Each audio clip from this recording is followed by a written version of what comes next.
Tonight's story is about Dominick Cirillo, who people also called Quiet Dom and Invisible Dom. He was an important man in the Genovese family. Please tell me in the comments where you are from and what time it is right now. I like to know that people from all over the world are watching. Please sit back and enjoy tonight's story. The day was July 4th, 1929. It was a day when America celebrated being free with fireworks that lit up the night sky with bright colors. While the country was happy, Dominick Vincent Cirillo was born in a small apartment. His crying was covered up by the faraway boons of the celebration. The midwife, an older Italian lady with hands made smooth from years of helping babies be born, gave the wrapped-up baby to his mother. "A strong boy," she said quietly in Italian, making the sign of the cross, born on America's birthday. "This child will do important things." His father, Alonzo Cirillo, a man whose name was said with respect in some parts of East Harlem, looked down at his son with dark, serious eyes. Alonzo was not a simple man.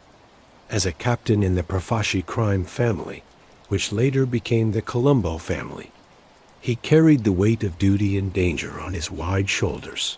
But right then, he was just a father, feeling the strange mix of pride and fear that comes when you bring a child into a difficult world. "Dominick," Alonzo said softly, trying the name. "My son." The apartment building where the Cirillo family lived was like many others in East Harlem in those times. It was a busy place full of Italian-American families, where the smell of cooking tomato sauce and just-baked bread floated through open windows. It mixed with people talking fast in Italian and the sound of kids playing in the streets below. It was its own little world with its own rules, customs, and order. As young Dominick got bigger, the world around him was changing. The Great Depression put a long, dark shadow over America, and East Harlem felt its tight hold just like everywhere else. Families had a hard time. Men stood in lines for jobs that did not exist, and the space between people who had money and people who did not got bigger and bigger. But in some groups, other ways of making money did well, and men like Alonzo Cirillo always seemed to have what they needed. "Why doesn't Papa stand in the bread lines?" Young Dominick once asked his mother as they watched men line up for help from their window. His mother, a woman of quiet strength who learned early in her marriage not to ask too many questions, smoothed his dark hair with a gentle hand. "Your father takes care of us in his own way," she answered carefully. That is all you need to know right now. By the time Dominick was old enough for school, he was already learning the unspoken rules of where he lived. He watched how people showed respect to his father, how talks would stop when Alonzo came into a room, how men would speak more quietly and nod to show they respected him. By his teen years, Dominick had become a thin, watchful young man with serious eyes that noticed everything. The neighborhood called him Dom, and he was already growing the quality that would one day give him his famous nickname. It was during these important growing-up years that Dominick made a choice that would change his future. He left high school, the regular school system, with its strict rules and far-off promises. Did not seem to matter to the world he lived in. The real learning he felt in his heart happened on the streets, in the back rooms of social clubs, in the quiet talks between men who were respected. When Alonzo found out about his son's choice, he did not yell or make threats like some fathers might. Instead, he asked Dominick to take a walk with him through the neighborhood one evening. They walked quietly for several blocks, saying hello to neighbors and store owners with nods and a few words. Finally, near a small park where old men played bocce, Alonzo spoke. "School is not for everyone. Dominick, I understand that, but a man needs discipline, a focus, Without these things, he is nothing. I have discipline, Papa, Dominick answered quietly. Just not for books and teachers. Alonzo looked at his son's face in the dim light, then gave a small nod. Find something else. Find something that teaches you control, patience. These are qualities a man needs in this life. It was not long after this talk that Dominick found boxing. The local gym was a kind of safe place, a spot where chaos was turned into discipline, where anger found a purpose, where respect was earned through skill and heart, not through fear or who your family was. The steady thump of gloves on heavy bags, the squeak of shoes on the canvas floor, the sharp calls of the trainers. These sounds became like music to Dominick, different from the street noise of his childhood. He was good at the sport right away. His thin body held a surprising power, and his quiet, watchful way made him a patient fighter who upset more aggressive opponents. He was not flashy or loud in the ring. Instead, he was careful, always planning, always thinking a few moves ahead. Trainers saw his unusual calm, how he never seemed upset even when he got hit. That kid has ice water in his veins, one experienced trainer said. Never seen someone so young stay so cool under pressure. It was in this gym, in the middle of the sweat and hard work, that Dominick made a friend who would change the direction of his life. Vincent Chin Gigante was another young fighter who dreamed of being great in the ring. Taller than Dominick and more outgoing, Chin had a charm that pulled people to him, a natural way of leading that made others want to follow. The two young men saw something in each other, maybe a similar hunger, or a shared knowing of the world they lived in. They practiced together, pushed each other, shared dreams and letdowns. Their talks often went on long after training was done, continuing in neighborhood diners where they would talk over coffee about boxing, neighborhood politics, and what they want to do. You know what I like about you, Dom? Chin said one night as they sat in a corner booth of a local diner. You don't waste words. When you do talk, people listen. Dominick gave a small, rare smile. And you? You can talk your way into or out of anything. We make a good team. That we do, Chin agreed, lifting his coffee cup like a toast to the future champions of East Harlem. Their boxing careers moved forward, and both showed they could be good. Dominick's reputation grew not for amazing knockouts, but for his smart fighting mind and his steady focus. Local fight promoters started to notice the quiet, careful fighter who almost never made mistakes.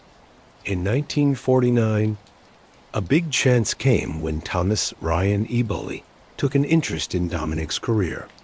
Eboli, an important man in both the boxing world and in some hidden circles, saw promise in the young fighter's disciplined way.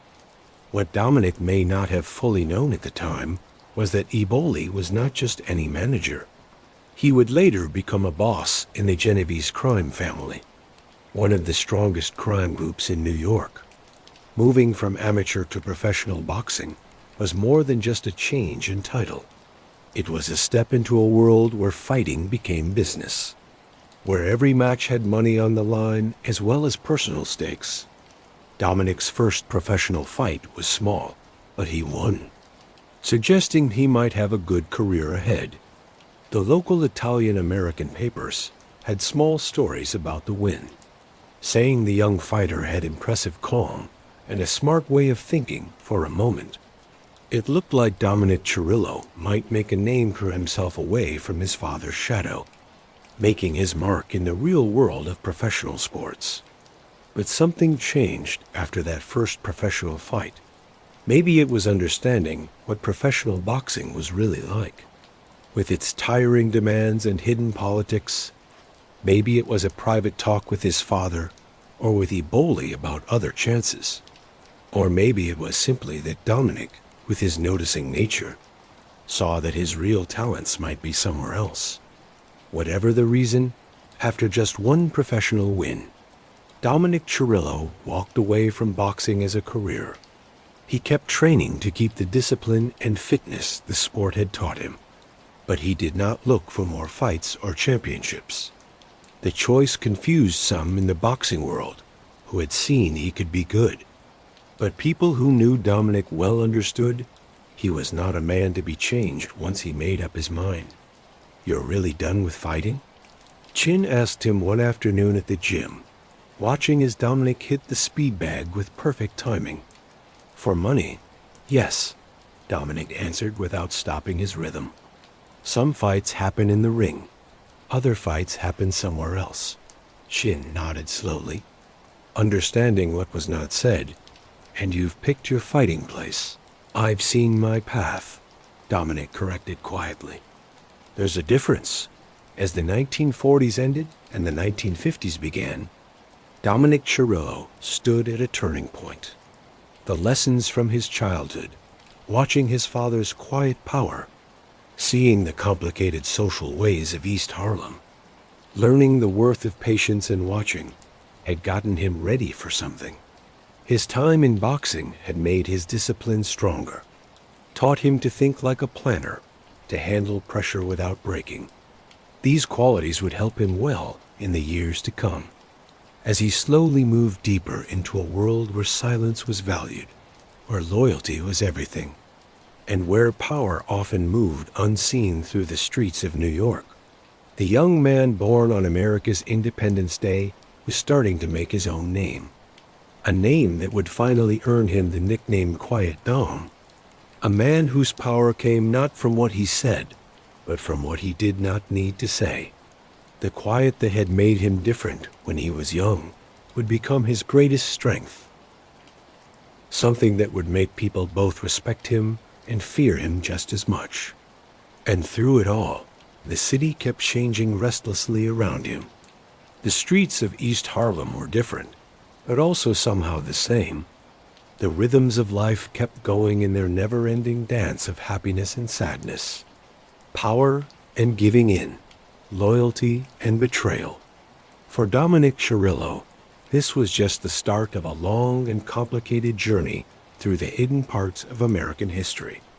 The night air felt thick over the Bronx, a heavy blanket that quieted the sounds of the city, but could not completely silence them. It was 1953, and the streets had their own heartbeat, a rhythm that pulsed through everyone who really knew the unwritten laws of the neighborhood. Among them was a man whose footsteps were barely heard on the sidewalk, whose voice hardly ever rose above a whisper, yet whose presence asked for respect without demanding it. Dominick Cirillo stood at the window of his simple apartment, watching the city lights twinkle like faraway stars. At 32 years old, his face already had the quiet seriousness of a man who had seen more than most, his eyes deep and watchful. Missed nothing, his hands, strong and steady, rested on the windowsill as he thought about the path that had brought him here, and the choice that was now in front of him. Whispers on the street said someone had talked, breaking the sacred rule of silence that ruled their world. Dominick, known to his friends as Quiet Dom, had kept his usual quiet through the investigation, showing nothing on his face, even as the trap closed around the heroin business that reached from the docks of New York to the streets of Harlem and the Bronx. They're saying $20,000 a day. Dom, Vincent Cafaro had told him just last week, his voice a mix of awe and worry as they sat in the back booth of a local restaurant. That's what the government men say we move. Dominick had just sipped his espresso, the bitter warmth spreading through him as he thought about the number.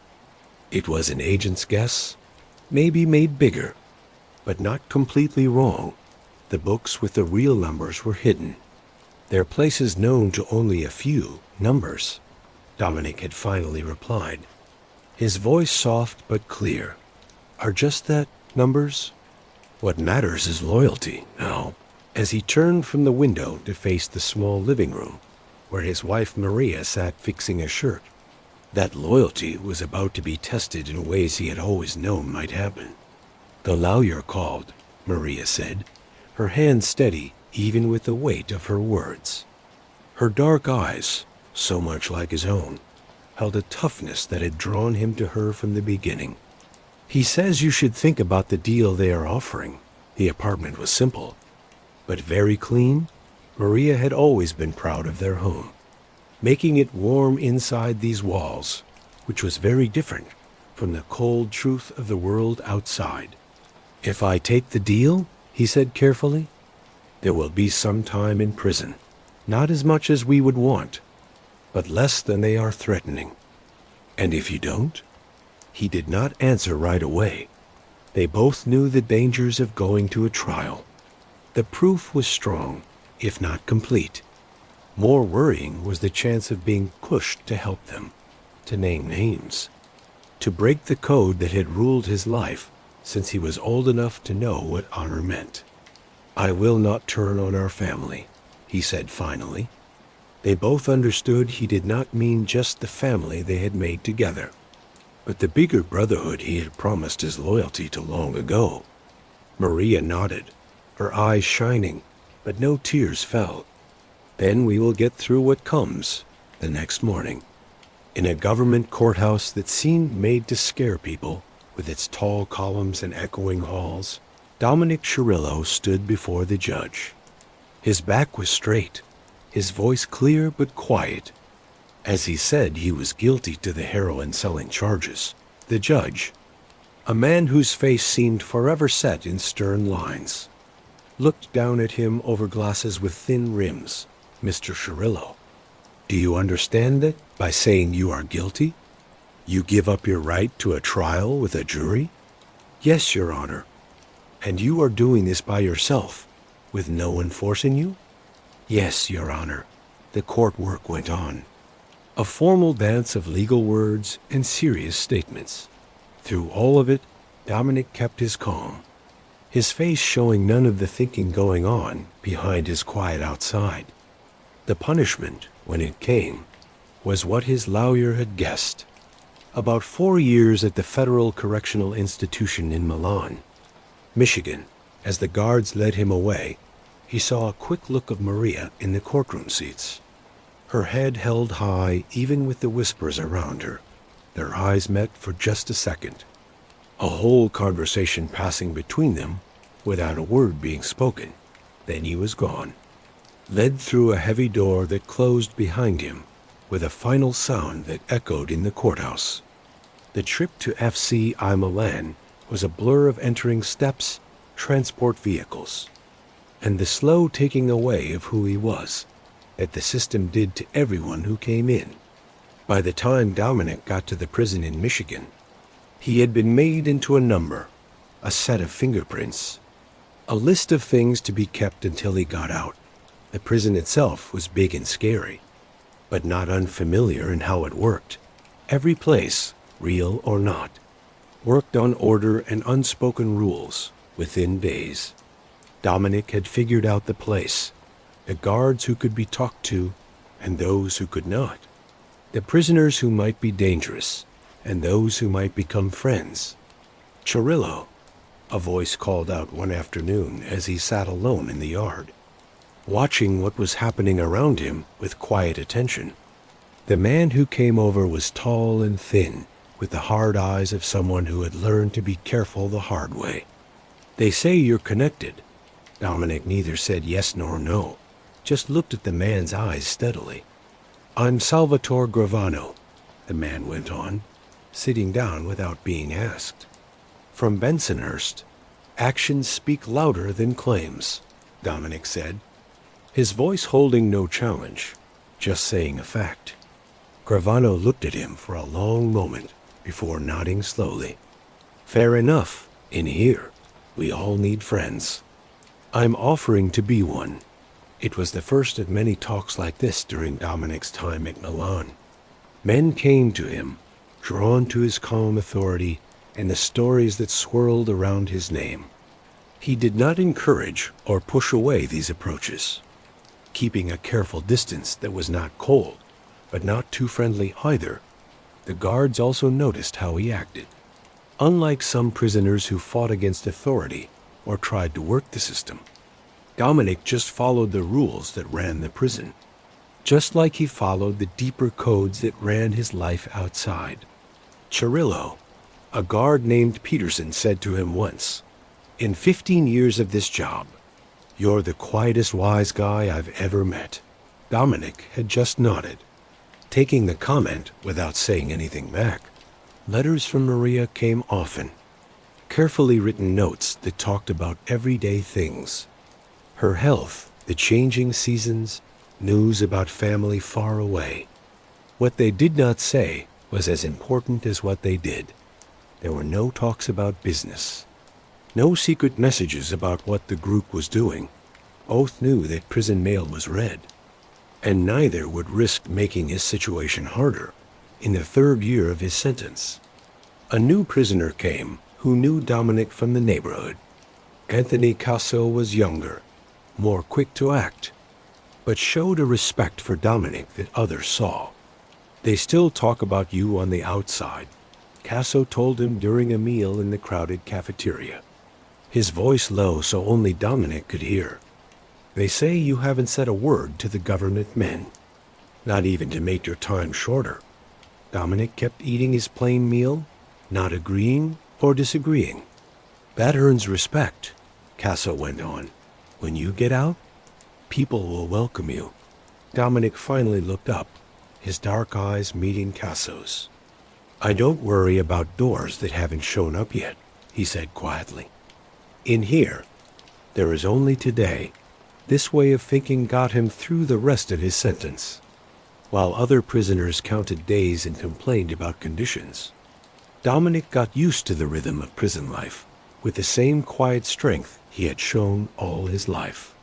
He worked in the prison library, finding peace in the neat shelves and the worlds inside the books. He exercised carefully in the yard, keeping his body strong without making people notice him. And through it all, he kept omerta, the code of silence that was the backbone of the life he had chosen. Government investigators came sometimes, offering less time in exchange for information. Each time Dominick listened politely, then said no without explaining more. His refusal was not said with fight or showing off. It was just said as a fact that could not be changed. "You're making a mistake?"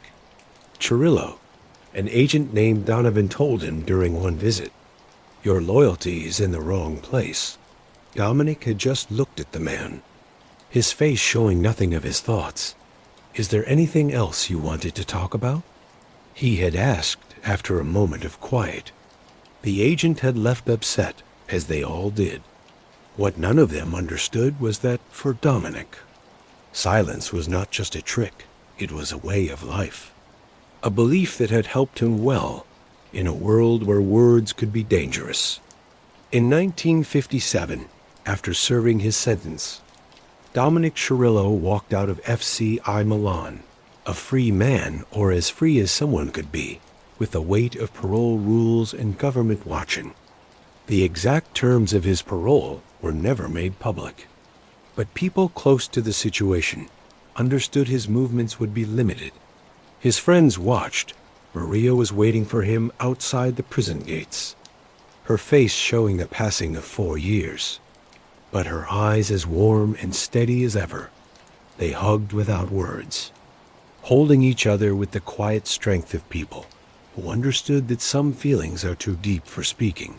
The drive back to New York was long, the land slowly changing from the flat open spaces of the Midwest to the more familiar East Coast.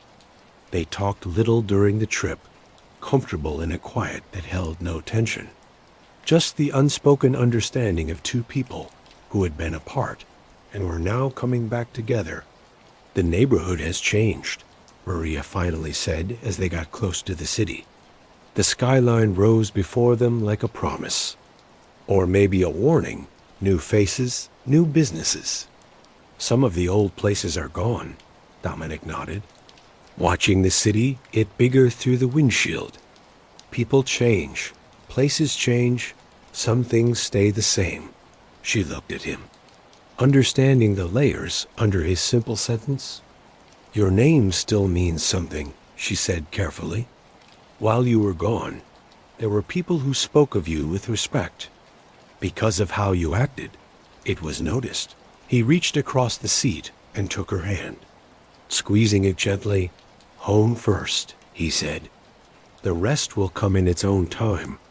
The apartment they came back to was smaller than the one they had left, and needed change to their new situation. But Maria had made it a home anyway. Photos of family were on the walls. The furniture was arranged to use the small space well, and the smell of her cooking filled the rooms with a familiar comfort that prison had never given.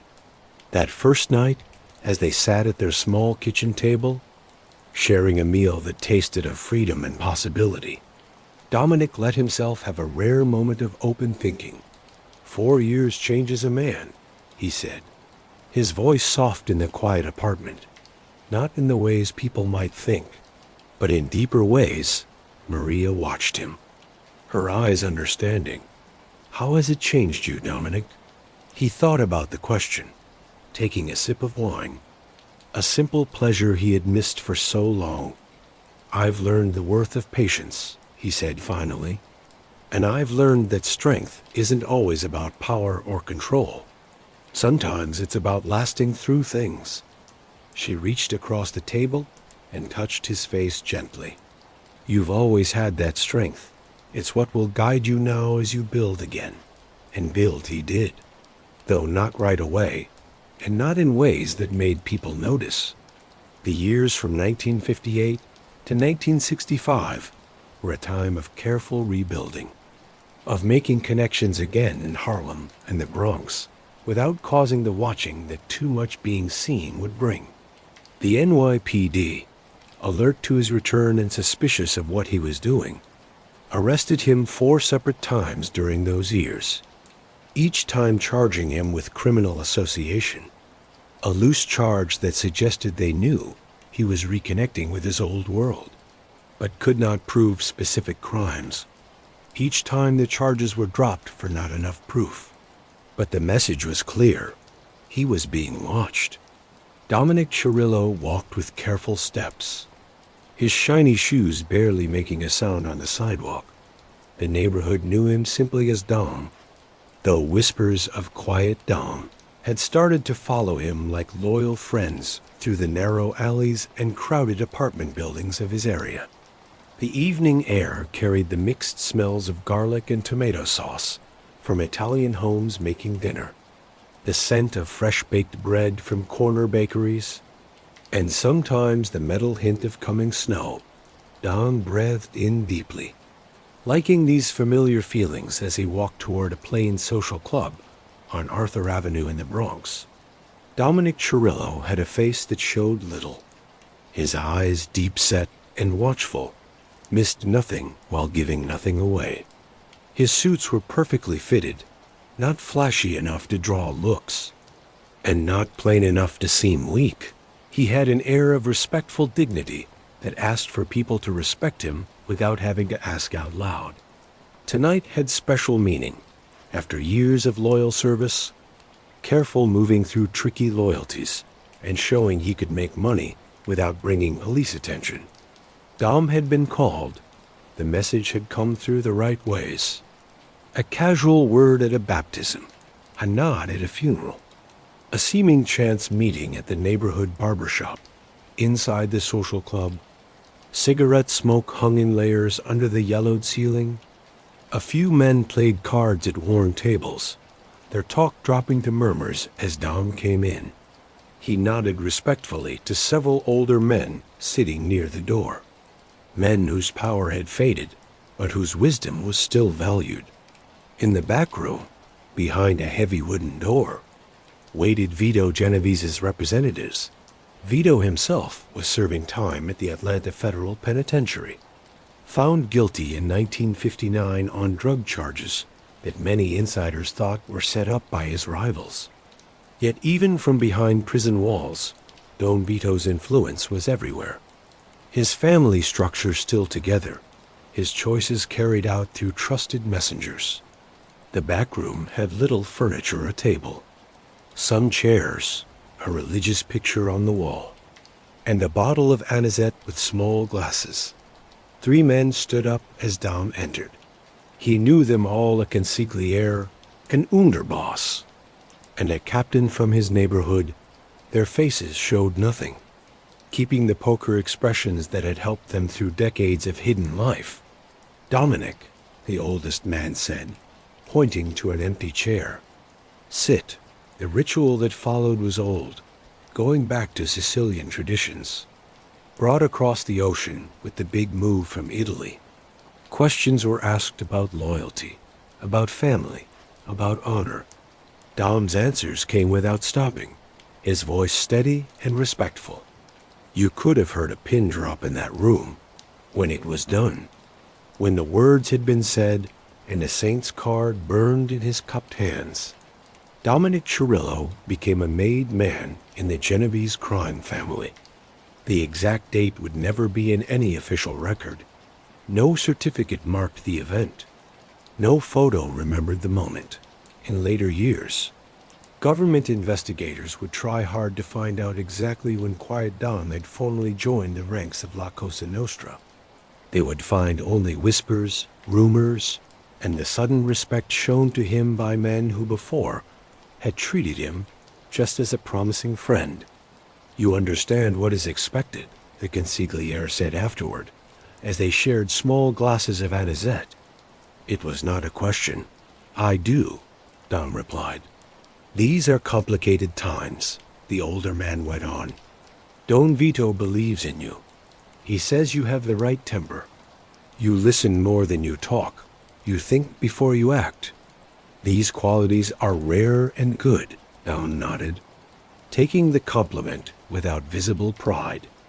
I am thankful for his trust. The family needs earners who don't make news, the underboss added.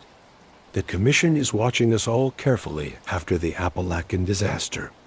A government has finally figured out we exist. He laughed without humor, talking about the famous 1957 meeting of crime bosses in upstate New York that was found by a curious local policeman, bringing unwanted national attention to the Mafia's existence. I understand being careful, Dom said. Good. You'll handle some of our business in the numbers and loan business in East Harlem and parts of the Bronx. Michel will show you the areas and make introductions. Michel, the neighborhood captain, nodded. He was a heavy man with surprisingly delicate hands that were always moving as he talked. We'll start tomorrow. There's good money in these neighborhoods, Dom, steady income, the kind the family likes. As Dom left the social club that night, the winter air felt different against his skin. Nothing you could see had changed. The same street lights made circles of yellow light on the sidewalks. The same late-night walkers hurried past with their collars up against the cold. The same police car rolled slowly through the crossing. Yet Dominick Cirillo knew his place in the world had changed completely. He had stepped over a line from which there was no going back. In the years that followed, as the early 1960s became the middle of the decade, Dom made himself what people in his world called a quiet earner.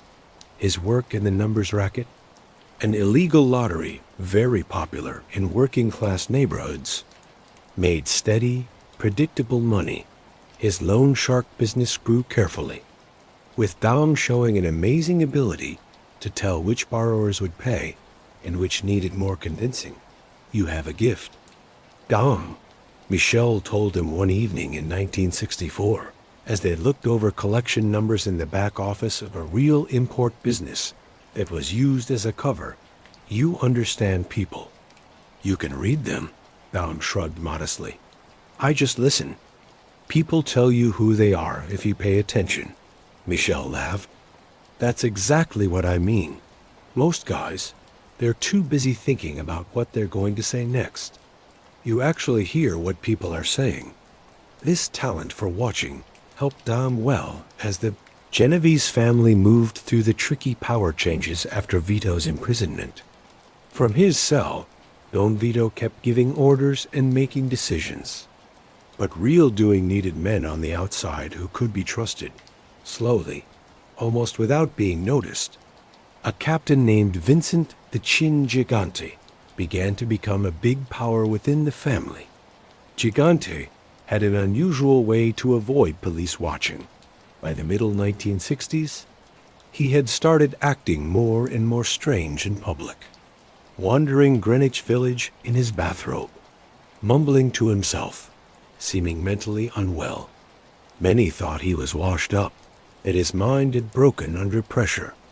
Government agents often wrote in their reports that Gigante was no longer an important figure in organized crime because he seemed mentally sick. Dom knew better. He had been at a small gathering in the back room of a restaurant in Little Italy when Gigante had dropped the act for a moment. 1 minute Chin was shuffling and muttering, not making sense. The next, when the door closed and only trusted friends were there, he was talking with clear, sharp focus about business and family plans. "It's brilliant," an older captain had whispered to Dom that night. "The government men think he's crazy, so they don't watch him as close meanwhile.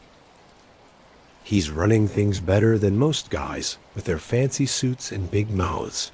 By 1966, with Vito Genovese's health failing in prison, Dom found himself more and more in Gigante's circle. His reputation for being careful and capable had reached Chin, who liked both qualities. Dom was asked to meet Gigante at a small apartment in the village.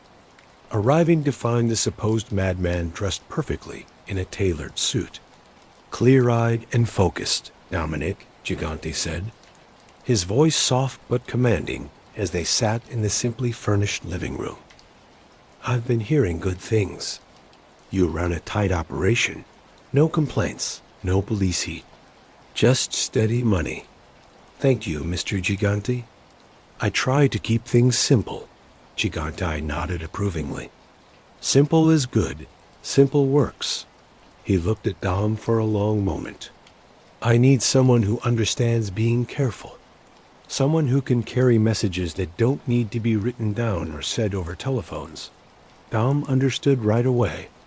The power in their world was moving from the loud and violent to the quiet and smart.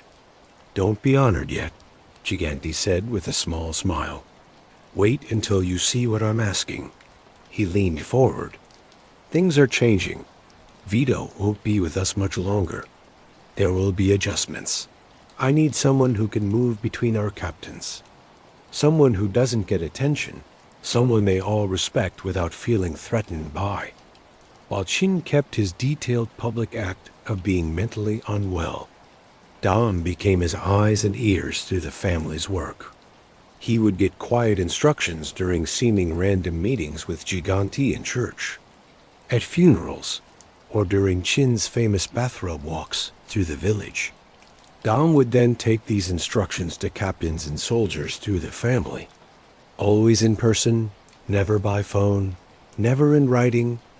His naturally quiet way and plain presence made him perfect for the job. Captains, who might have disliked direct orders from someone equal, accepted Dom's messages because they knew he was just the messenger, not the source of the power. When Vito Genovese died in prison in 1969, the family's leadership change happened with none of the bloody fights that had marked new leaders in other crime families. Vincent Gigante's rise happened slowly, almost without notice to outsiders, with Dominick Cirillo's behind-the-scenes help playing a key part in keeping things stable. As the 1970s began, bringing with them more government watching of organized crime through RICO laws and the new organized crime strike forces, the Genovese family's unusual leadership way proved very strong. While the Colombo family tore itself apart in a shooting war, and the Bonanno family struggled with what happened after Joe Bonanno's try for power, the Genovese group kept its discipline and made money through these rough years. Dom kept his steady rise through the family's ranks. By the middle 1970s, Though official papers would stay hard for government investigators to find, Dominick "Quiet Dom" Cirillo had been raised to the position of Caparagon, a captain with his own crew of soldiers and friends. His promotion came without ceremony or announcement. One day he was simply asked to meetings where only captains went. Soldiers who before had treated him as an equal began to show him the respect due to a boss. His area got bigger, and with it, his duties and his money. "You've earned this," Gigante told him during a rare private meeting in the basement of a trusted friend's home in Brooklyn. Chin had for a moment dropped his shuffling. Mumbling act once they were alone, "You've shown loyalty, smarts, and patience. I appreciate the chance," Dom replied with his usual quiet way. "These other families," Gigante went on, shaking his head, "they're killing each other in the streets, bringing police heat on all of us. They don't understand that this thing of ours lives through discipline and not being seen." Dom nodded in agreement. "The loudest voice is often the first one silenced." Gigante smiled approvingly. "Exactly. Remember that as you handle your crew. I don't want headlines. I want earnings. As a captain." Dom made his work bigger with the same careful thought that had marked his earlier career. His Loan Shark area now included bigger parts of the Bronx and East Harlem. His numbers operation changed with the changing neighborhood, adding new immigrant groups to the customers while keeping the traditional Italian strongholds. He picked his crew members carefully, liking men who shared his choice for quiet skill over showing off. Dom's soldiers did not drive Cadillacs, wear flashy jewelry, or go to famous nightclubs where they might get attention. They blended into their neighborhoods, living simply while steadily sending profits up through the family.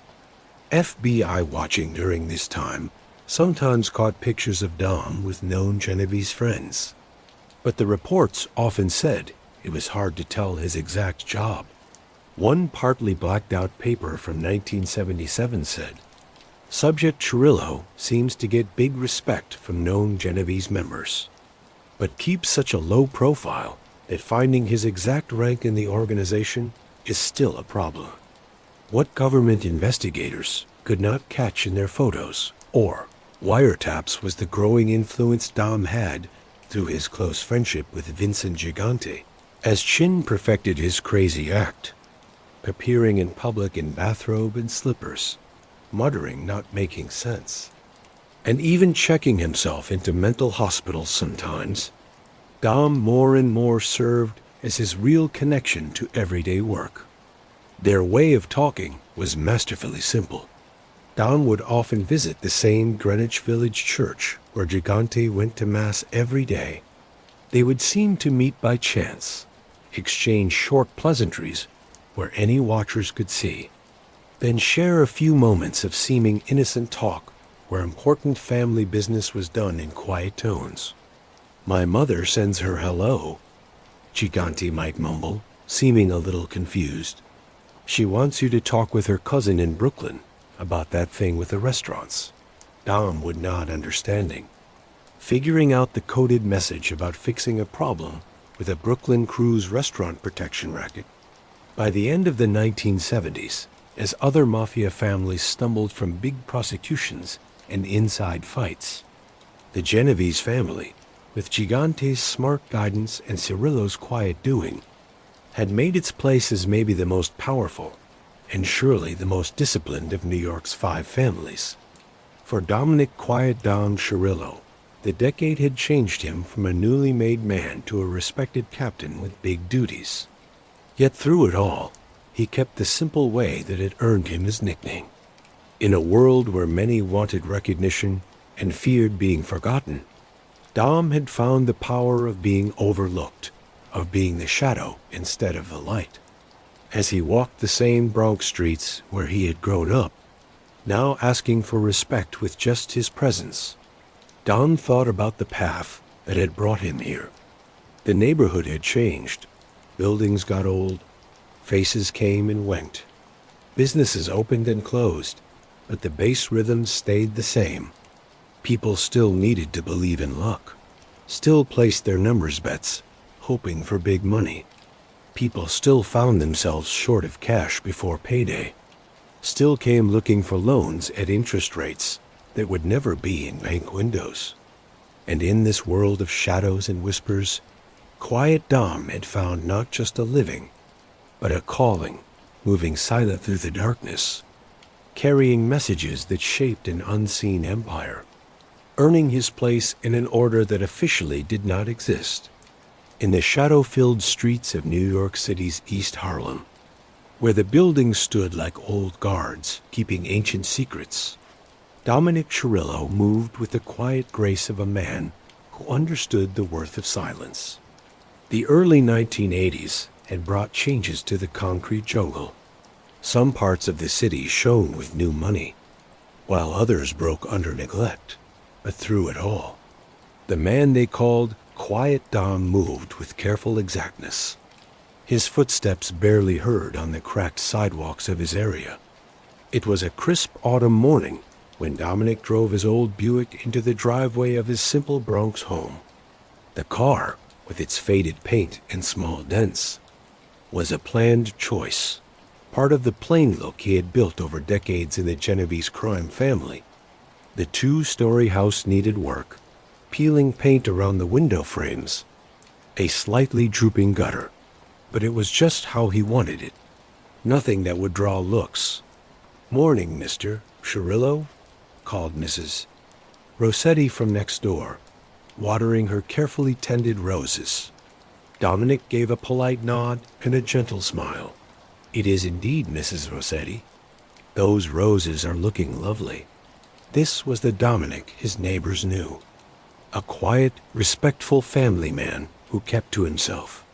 Few in the neighborhood could have imagined that behind those thoughtful brown eyes was the mind of one of the most powerful captains in the Genovese family, a man who had moved up through the ranks with a mix of intelligence, loyalty, and the rare ability to keep his thoughts to himself.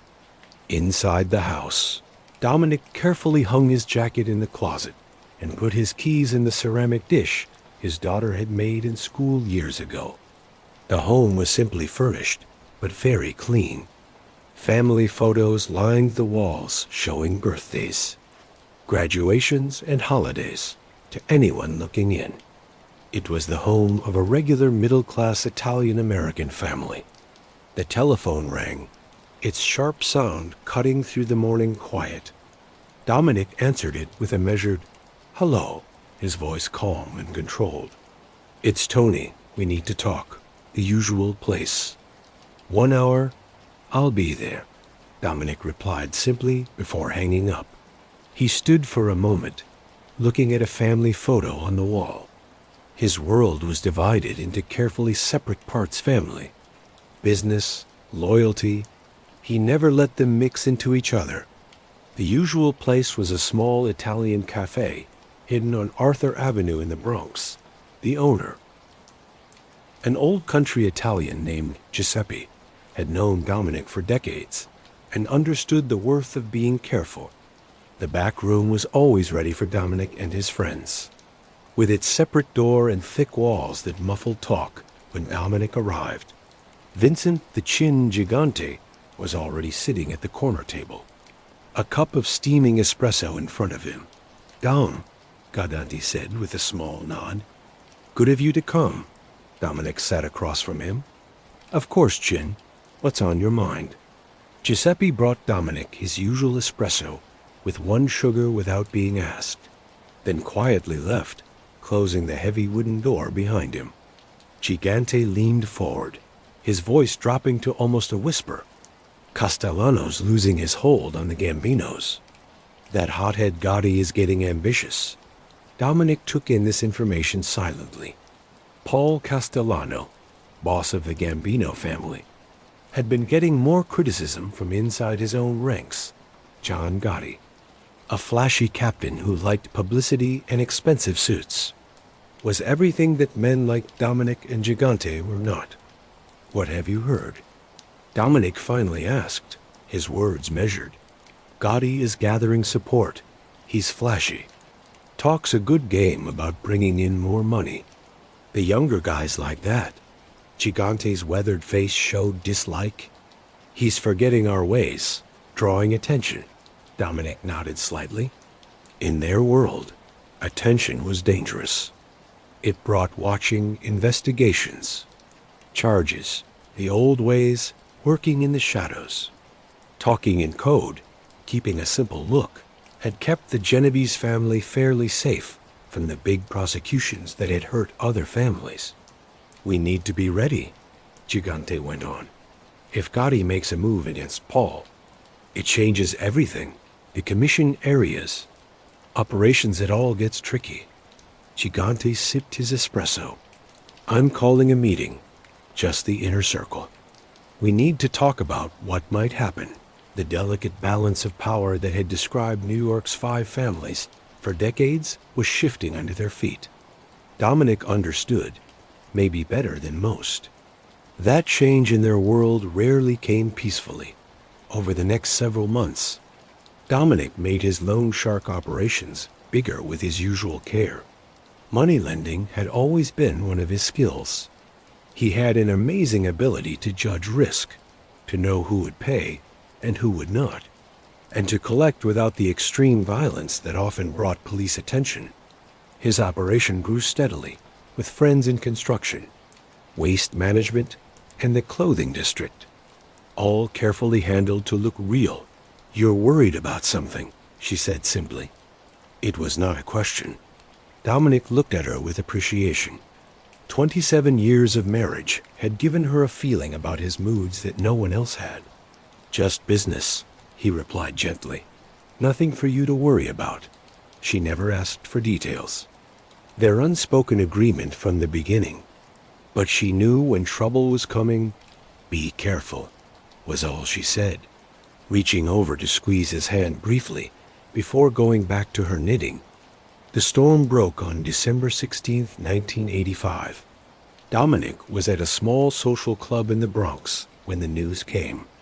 Paul Castellano and his underboss Thomas Bellotti had been shot dead outside Sparks Steakhouse in Manhattan. The killing was bold, public, and clearly the work of John Gotti. The room went silent as the men understood this information. Such a high-profile murder of a boss would have effects through all 5 families. It broke commission rules. It was in many ways a statement of a new time.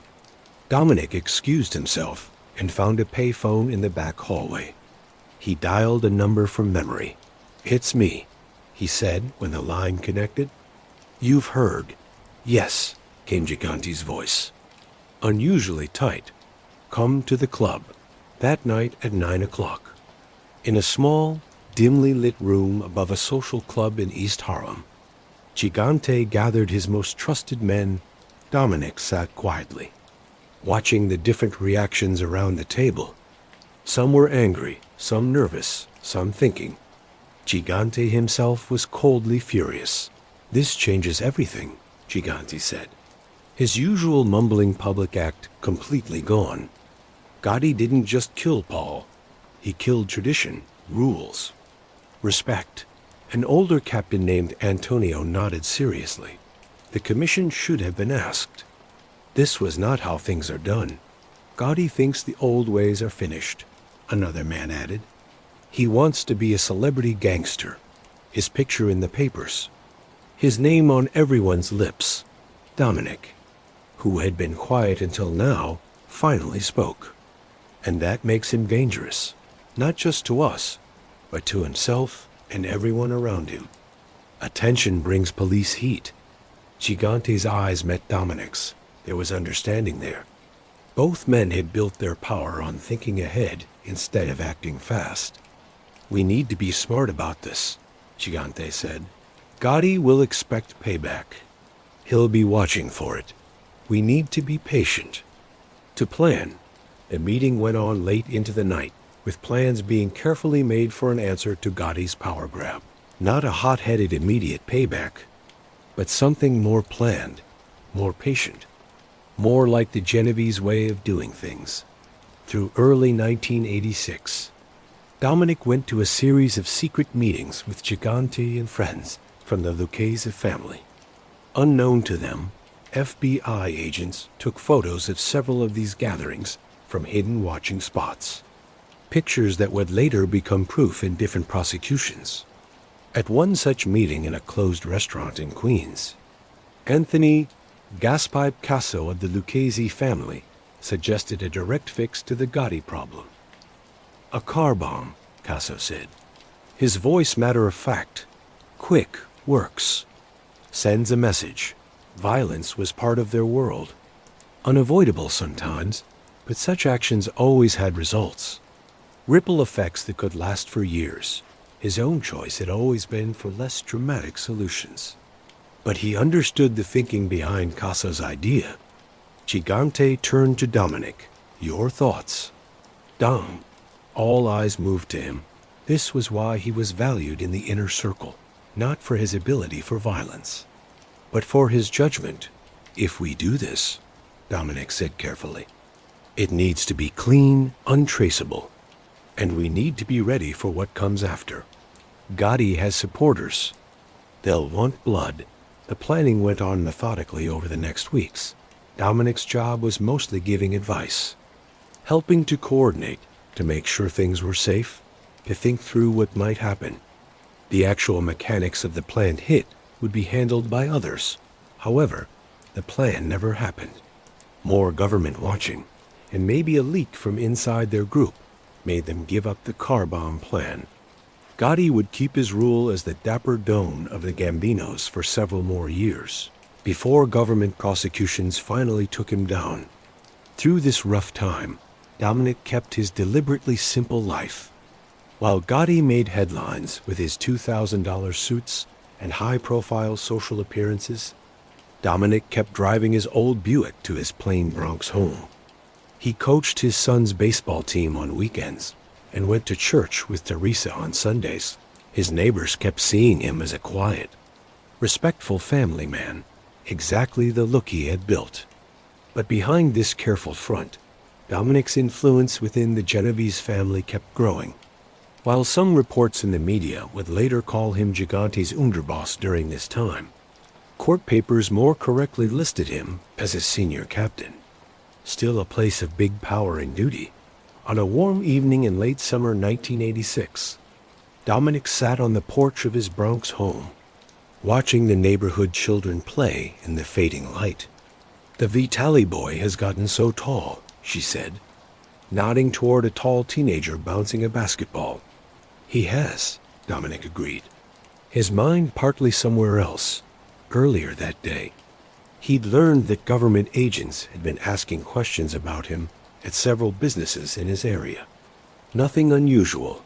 They did this sometimes, but it always needed care. Are we safe? The question caught him off guard. In all their years together, she had rarely asked such direct questions about his business. He turned to look at her, this woman who had shared his life for nearly 30 years, who had raised their children with love and strength, who had never asked for explanations, but had always given support. Yes, he said with quiet sureness, we're safe. I've always been careful. Good, because Maria is bringing the grandchildren this weekend. And I told her you'd take little Dominick fishing. Dominick smiled, a real expression that softened his usually plain features. I'm looking forward to it. As darkness fell over the Bronx neighborhood, Dominick Cirillo sat in quiet thought. The world of the five families was changing around him, becoming more unstable, more public, more dangerous, but through it all, he remained what he had always been. Quiet Dom, the man who understood that in their world, the most powerful weapon was not a gun or a bomb, but the ability to think 3 steps ahead while keeping your thoughts to yourself. The early 1990s were a strange time for the Genovese crime family.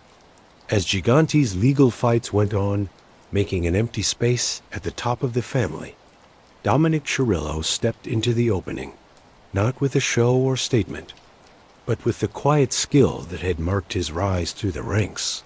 From 1990 to 1997, While Chin fought his legal battles, Cirillo became the real street boss, the man who kept the family's work running with perfect timing. The winter of 1990 was especially hard in New York. Snow covered the city, changing the rough streets into something almost pretty. In a small, warmly lit Italian restaurant in the Bronx, Cirillo sat at his regular corner table, the steam from a plate of linguine vongole rising between him and a captain who had asked to see him. "You understand the situation," Cirillo said, his voice barely above a whisper, making the captain lean in. "Vincent is fighting his own battle. We continue ours.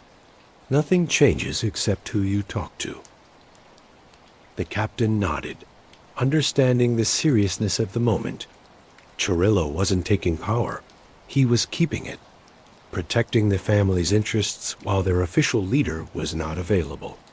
It was this feeling of duty, of loyalty to the group over personal want, that earned Cirillo respect even among rivals through the early 1990s. Cirillo moved the family through dangerous waters. Police pressure had gotten stronger after the commission trial, which had hit the 5 families hard. The old ways of doing business were becoming more and more risky. Being able to change was needed for survival. Cirillo understood this better than most. He started a rule of extreme separation within the family's work.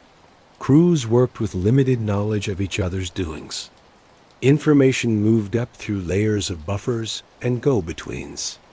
This structure wasn't just about avoiding police. It was about making a crime family that could handle the loss of any single member, even its leaders. By 1993, the plan was working well. While other families faced inside power fights and government charges, the Genovese work kept going with amazing stability. In a meeting with his closest advisors in a plain social club in Little Italy, Cirillo explained his thinking. "The quieter we are, the louder our success," he said, sipping espresso from a small cup. "Let the other families make headlines. We'll make money." One of his captains, a man with decades in the life, nodded admiringly. "Dom, I've seen bosses come and go. Most want their names in lights. You're different." Cirillo smiled slightly. "It's not my name that matters. It's the family's reputation." This time marked what many insiders would later call the golden age of Cirillo's leadership. Effective, careful, and very peaceful by the standards of organized crime. Fights were settled through talking instead of violence whenever possible. Area was kept through respect instead of fear. As 1997 came closer, however, Gigante's legal plan was finally falling apart. The detailed act of mental weakness that had protected him for so long was being taken apart piece by government lawyers. In July of that year, Gigante was found guilty, ending his rule as the oddfather of the Genovese family. With Gigante's conviction, the FBI formally saw Cirillo as the acting boss of the Genovese family. It was an important moment, though Cirillo himself showed no outward change in how he acted or his approach. For him, the title was less important than the duty it meant. After Gigante's conviction, Cirillo met with the family's most trusted captains in a safe place in Westchester County. The summer evening was warm, and through open windows came the sound of cicadas and faraway traffic. The men gathered around a big oak table. The feeling was serious but determined. "Vincent gave everything for this family," Cirillo began, his voice carrying the weight of respect for the man before him. "We owe it to him to make sure what he built doesn't fall." One of the older captains spoke up. "The government men will be watching us closer than ever now, Dom. They think they've cut off the head of the snake." Cirillo nodded. "Let them think what they want. We change." It was at this meeting that Cirillo started one of his most new plans, a 3-man ruling group made to hide the family's leadership structure even more. This trio would make group decisions with no single person holding total power.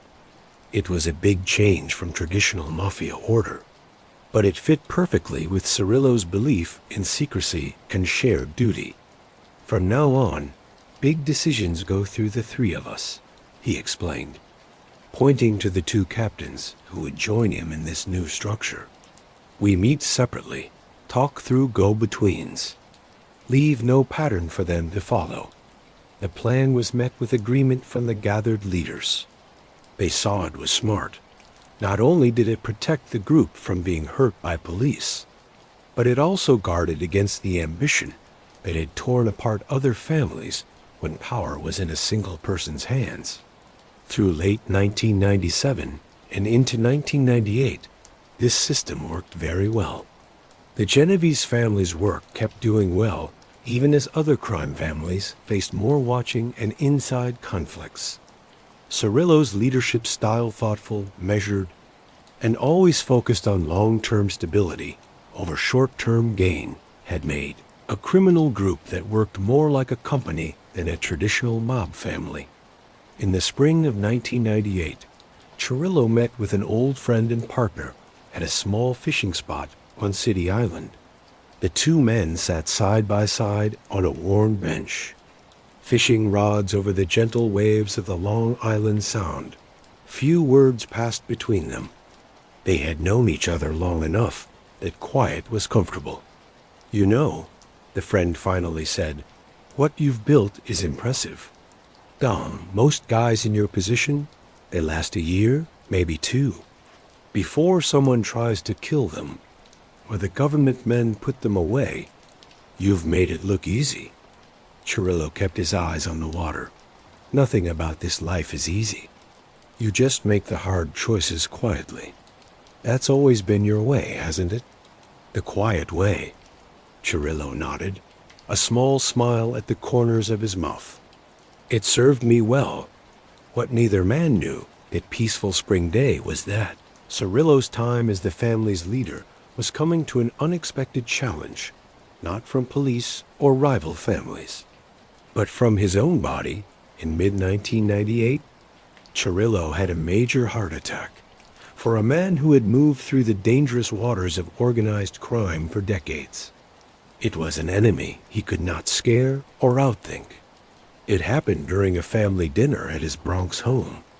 A sudden crushing pain that dropped him to his knees as his scared family called for an ambulance.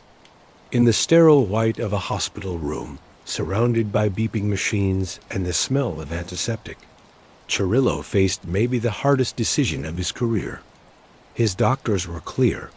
The stress of his position was literally killing him. He needed to step back or risk another possibly deadly heart event. For a man who had given his life to the family, this medical order was a deep crossroad, his personal health against his duty to the group. In a choice that surprised many who knew him, Cirillo chose his health, not out of saving himself, but out of a planned judgment of what would best serve the family's interests in the long run. "A dead leader serves no one," he reportedly told his closest partner from his hospital bed. "Voice weak, but will strong. The family needs to keep going." Not a martyr. In a move new in Mafia leadership, Cirillo by himself stepped down from his place as acting boss.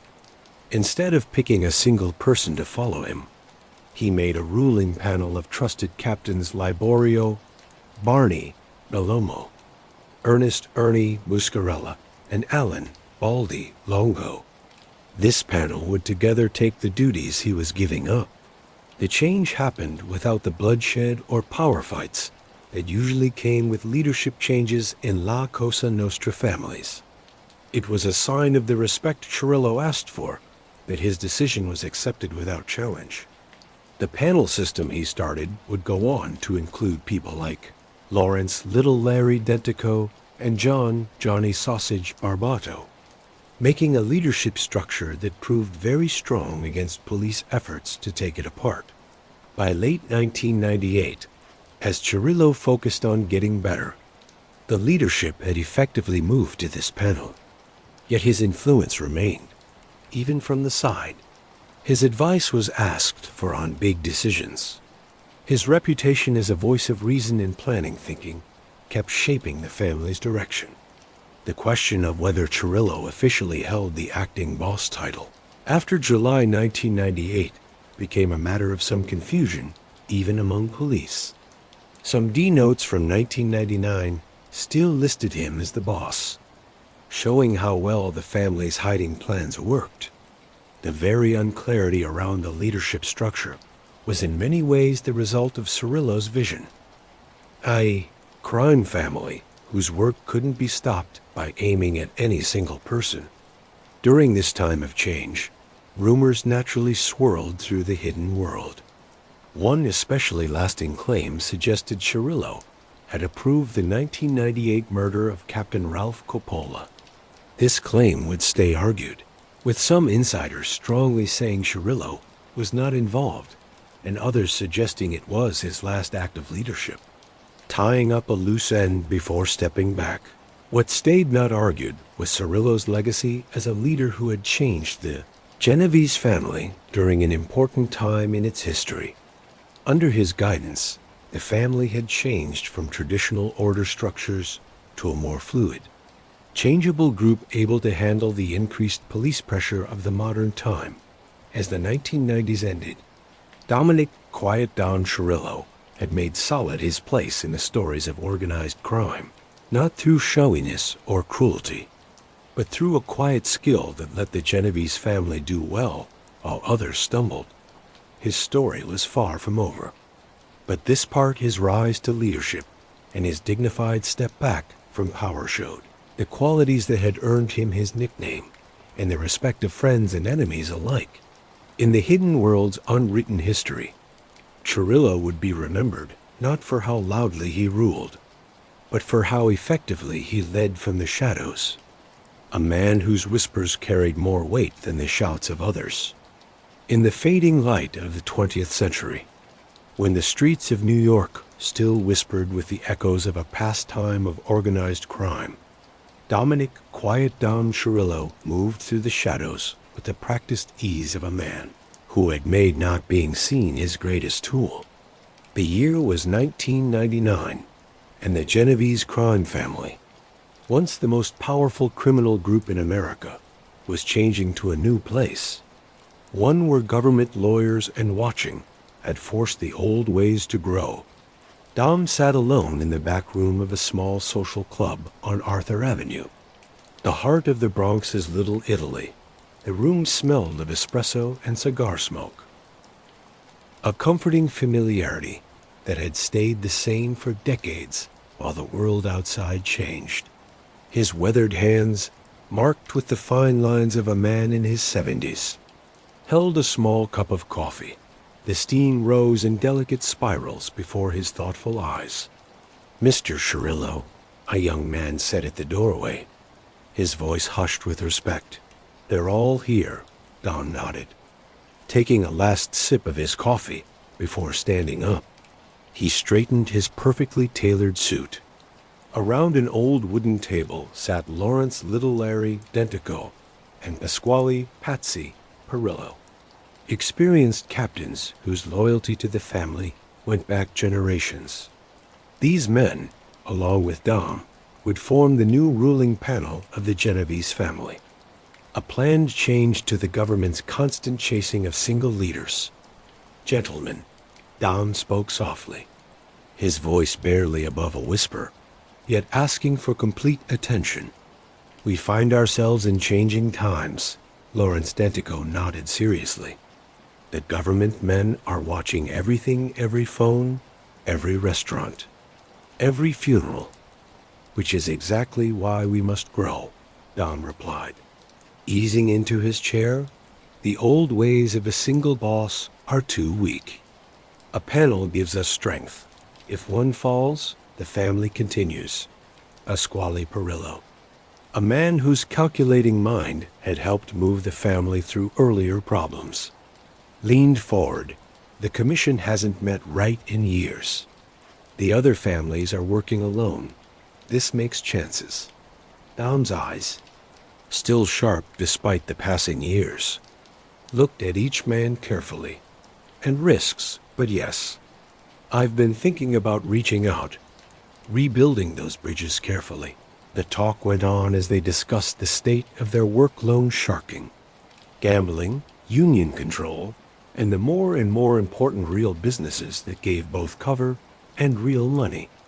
Through it all, Dom listened more than he talked, taking in information, weighing choices, making mental plans that would shape their plan. As the meeting ended, Dom held Dentico back with a gentle hand on his arm. There's another matter, more sensitive. I need you to put together a small group. Trusted men only. Dentico's face stayed plain, but his eyes showed understanding. What's the worry? We may have a problem. Someone talking too much to the wrong people. Look into it. All choices. The weight of his words hung in the air between them. Both men understood that all choices included the final okay death for betrayal. It wasn't a decision Dom took lightly in his long career. He had always liked planning over violence, working things over murder. But keeping the family safe sometimes needed hard steps. I'll handle it myself, Dentico promised him quietly. Discreetly, Dom nodded, patting his old friend's shoulder. That's why I trust you, Larry. Being careful has become our most valuable thing. The group met in the back room of a restaurant, owned by a far cousin of one of their partners. A place with no known connections to their world, where they could talk freely without fear of being watched. 5 men gathered around a table, speaking in hushed tones about a serious worry. Soldier who had been seen meeting with people thought they have connections to government agents. He's been seen 3 times now, reported Anthony. A long-time partner known for being reliable. Different places, but always the same way. He arrives alone, meets the same man. They talk for exactly 45 minutes, then leave separately. Dentico frowned. Could be innocent, could be a girlfriend, a gambling debt, anything. I followed him myself last time, Anthony insisted. The man he met with was picked up later by a car with government plates. Not marked, but government. A heavy quiet fell over the room. The ghost of informants had haunted the family before, most badly with the help of Vincent Fish Cafaro in the late 1980s, whose talking had hurt their work a lot. What does Dom want us to do? Asked Carlo, the youngest of the group. Dentico sighed. Think about all choices and make a suggestion. Dom won't order anything directly. That's not his way. The men understood. Dominick Cirillo had risen to his place, partly because of his ability to keep distance from the most incriminating decisions. It was why government people had called him the Invisible Dom. His fingerprints were never found on the most damning actions of the family. For hours they argued. Some said for immediate action, the traditional answer to betrayal.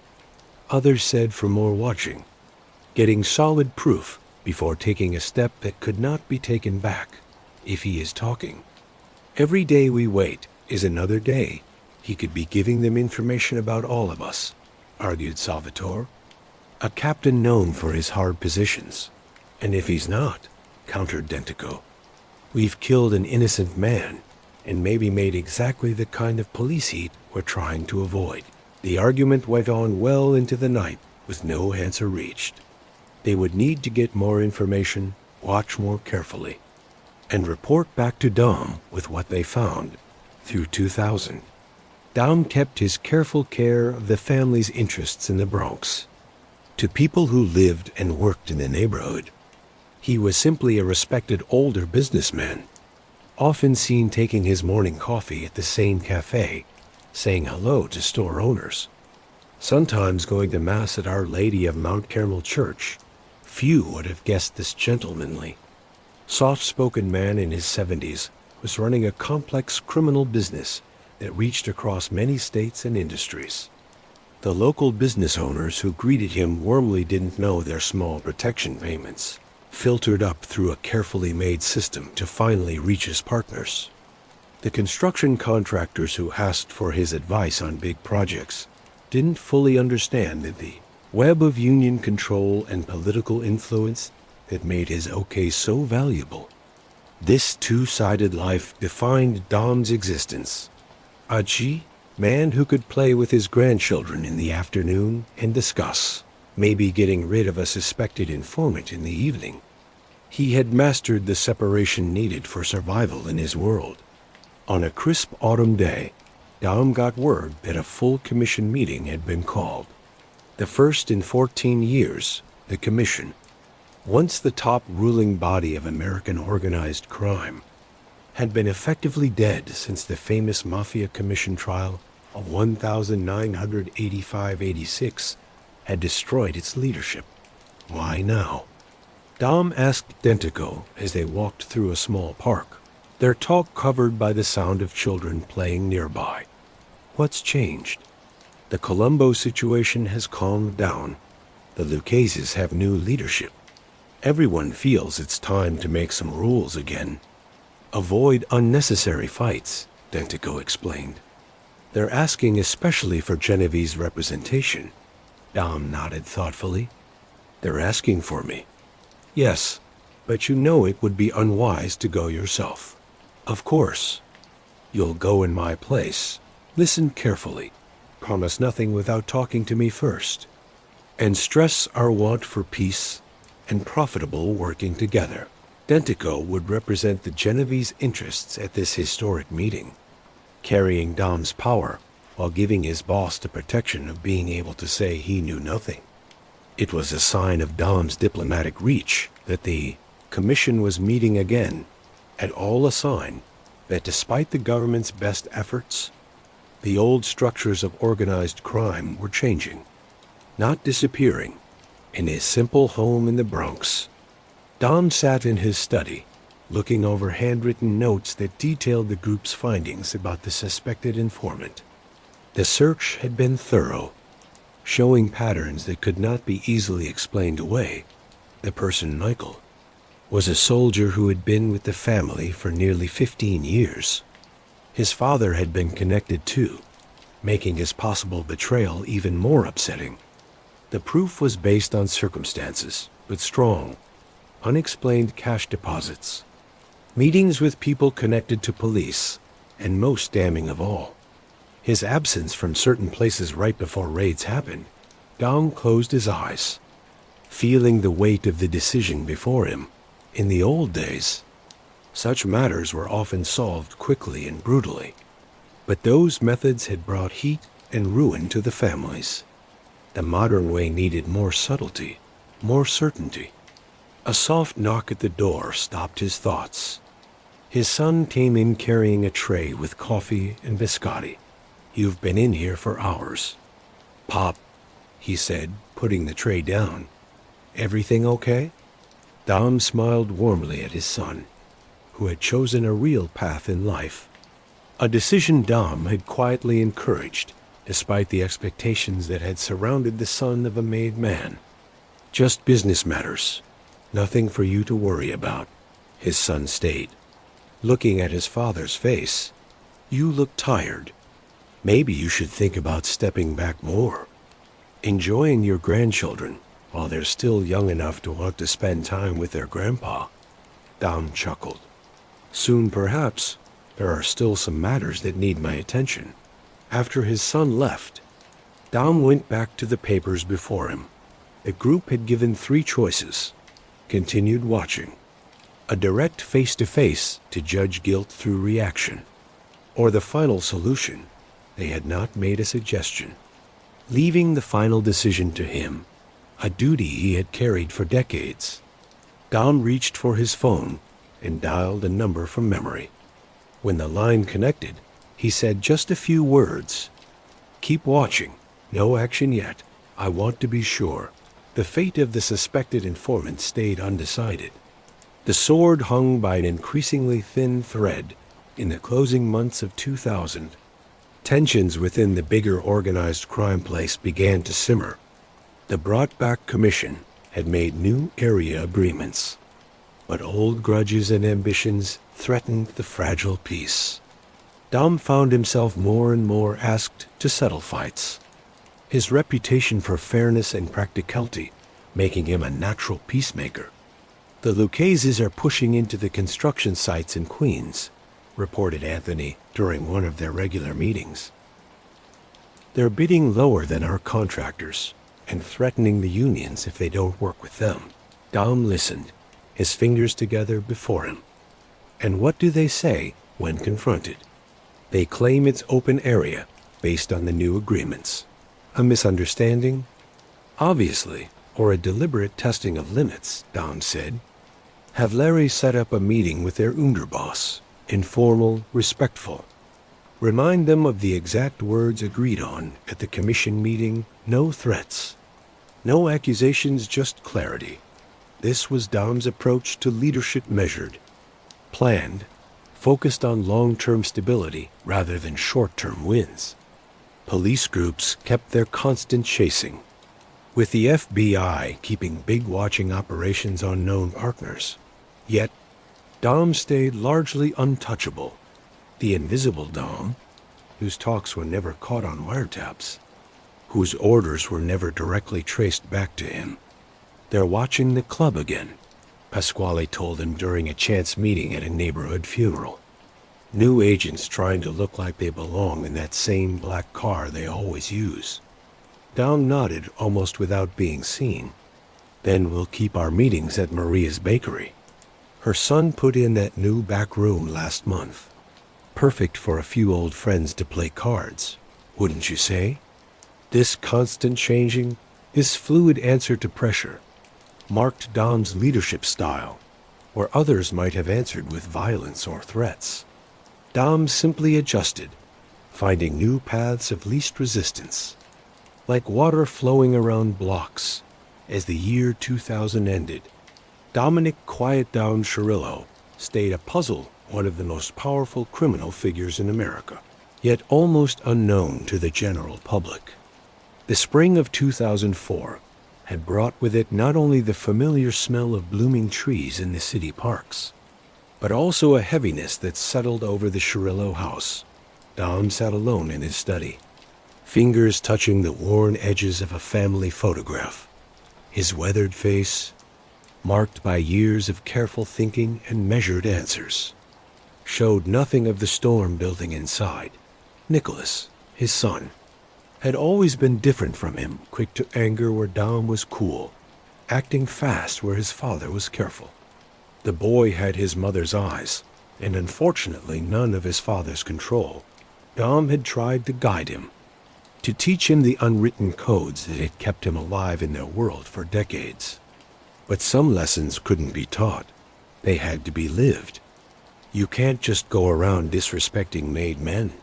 Dom had warned him just weeks earlier, his voice barely above a whisper, yet carrying the weight of generations of understanding. There are rules for a reason, Nicholas had laughed. Young and unbeatable in his own mind. Rules? They disrespected our family first. What am I supposed to do? Just take it? Dom had looked at his son then, seeing not the man before him, but the boy who once played at his feet, who looked up at him with pure admiration. Sometimes, he'd said carefully, taking it is exactly what keeps you breathing. But Nicholas hadn't listened. And now on May 9th, 2004, he had disappeared after reportedly attacking several Bonanno family partners. An act of such bold disregard for rules that even Dom's big influence might not be enough to smooth over. The telephone rang, cutting through Dom's thoughts. He let it ring 3 times, always 3, before picking up. They found his car, came the voice of Anthony, one of his most trusted men, by the river. Empty, Dom closed his eyes, his free hand curling into a fist so tight his knuckles turned white. And him? Nothing yet, Dom. We've got people looking. But the unspoken hung between them. In their world, when someone vanished like this, they rarely came back. Keep looking, Dom said simply, then put the phone down with the same careful exactness that marked his every move. The next weeks happened in a blur of controlled chaos. Dom kept his routines, his meetings, his duties to the family, to the outside world. He seemed unchanged, the same measured steps, the same calculating gaze, the same few words that had earned him his name decades ago. But people closest to him saw the small differences, the deepening lines around his eyes, the extra moment he took before answering questions, the way his gaze would sometimes drift to empty spaces as if seeing ghosts. Nicholas's car had been found weeks after his disappearance, left and wiped clean. But of Nicholas himself, there was no trace, no body. No blood, no goodbye, just absence where once there had been presence. Quiet where there had been life, in the quiet hours of the night, when even New York seemed to hold its breath. Dom would sit alone and think about the weight of family, both the one bound by blood and the one bound by promise. He had given his life to both, walking the narrow path between them with an exactness few could manage. Now that path had narrowed to a knife's edge. Rumors spread like fire through the hidden networks of the 5 families. Some said Nicholas had run away, others that he'd been taken out by the Bonanos in payback. But the most lasting whisper, the one that followed Dom like a shadow, was far more chilling that Dom himself had given the okay to his son's killing, choosing the code of La Cosa Nostra over the bonds of flesh and blood. Dom neither agreed with nor denied these rumors. His silence, as always, spoke much and nothing at all. You know what they're saying. Vincent Basciano, a Bonanno captain, muttered to Joseph Minjo Messino during a recorded talk in jail months later.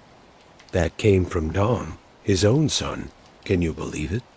Messino had simply nodded, a gesture of understanding between men who lived by the same unforgiving code. Family is family, he'd replied unclearly. But the family is forever. These tapes would later become proof, words frozen in time that would haunt Dom's legacy. But in the moment, they were just another thread in the complex fabric of loyalties, betrayals, and unspoken understandings that made up their world. As 2004 became 2005, Dom kept his work with the same quiet skill that had marked his whole career. His gambling work stayed profitable, his loan shark business careful yet effective, his control over certain unions complete. He moved through the city like a ghost, present yet untouchable. But police had been watching, putting together proof, building a case brick by patient brick. The disappearance of Nicholas Cirillo had drawn unwanted attention, casting light into corners long kept in shadow. On April 5, 2005, the carefully built world around Dominick Cirillo began to fall apart. Government agents moved in during the early hours, their vehicles surrounding his simple home in the Bronx with silent exactness. There was no dramatic raid, no doors being kicked in, just a firm knock and the showing of papers that would change everything. Dominick Cirillo, the lead agent said, not a question, but a statement. You're charged on RICO charges, including threats for money, illegal gambling work, loan sharking, and planning to commit murder. Dom had simply nodded, his face unchanging as he reached for his coat. He had been expecting this day for decades. In their world, it was less a question of if than when. He let himself be led to the waiting vehicle without fight, his dignity whole, his silence unbroken. The charges, officially called United States v. Cirillo, laid bare the work Dom had watched over for years. The paper detailed a network of gambling places working under real businesses, planned threats for money of local store owners, a carefully built loan shark operation that had trapped countless desperate people, and planning in several murders going back decades. What the papers didn't say, couldn't say with certainty, was anything about Nicholas. The absence of his son's name in the formal charges was both a relief and a wound that would not heal. In the Metropolitan Detention Center, Daum adjusted to his new reality with the same accepting calm that had marked his freedom. His cell was small, but kept perfectly neat. His schedule followed with military exactness. His talks with other prisoners small, yet respectful. His lawyer, a sharp-minded woman named Elena Rossi, who specialized in defending people connected to organized crime, visited him often. During one such visit in late summer, she laid out his choices with brutal clarity. The prosecution has recordings, money records, witness statements, some from former partners who switched sides, she explained, her voice low despite the privacy of their meeting room. They're building a solid RICO case. If this goes to trial, Dom, you're looking at maybe 20 years or more. Dom listened, his hands folded calmly on the table between them. And the other choice? A plea deal. They're offering much less time, under 4 years, if you say you are guilty to the racketeering charges. No help needed. She stressed this last point, knowing well that for a man like Dom, becoming an informant was worse than any prison sentence. What about the other matters? He asked, and they both knew he was talking about Nicholas, about the whispers that had followed his son's disappearance. Elena shook her head slightly. Nothing solid there. They have the jail recordings, Messino and Bassiano talking, but no body. No witnesses to any actual crime. It's all based on circumstances at best. Dom nodded slowly, thinking about his moves with the same methodical approach he had used for every big decision in his life. I'll take the plea, he said finally. No sense in dragging things out. On October 18th, 2005, Dominick "Quiet Dom" Cirillo stood before the court, his back straight despite his advancing years, his voice clear as he said he was guilty. The courtroom was full of reporters, eager to catch every word from the famously quiet mafioso. But Dom gave them little happiness. His answers were small, just enough to satisfy the legal needs. The judge, a stern-faced woman with piercing eyes that had seen every kind of trick, looked at Dom carefully as she accepted his plea. "Mr. Cirillo," she said, "you understand that by saying you are guilty, you give up your right to a trial by jury." "Yes, Your Honor," Dom replied simply. "And you are doing this by yourself, with no one forcing you or promises beyond those in the plea deal?" "I am." The court work went on in this way, a formal dance of legal questions and smallest answers. When it was done, Dom was led back to detention to wait for his sentencing hearing set for the next March.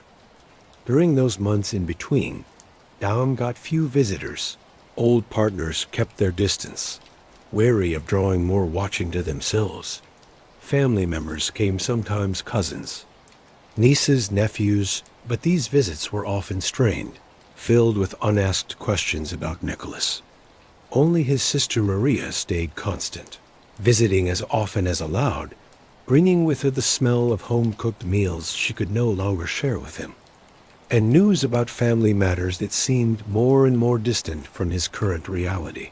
"They still talk about him," Maria said during one such visit in February, her voice barely heard.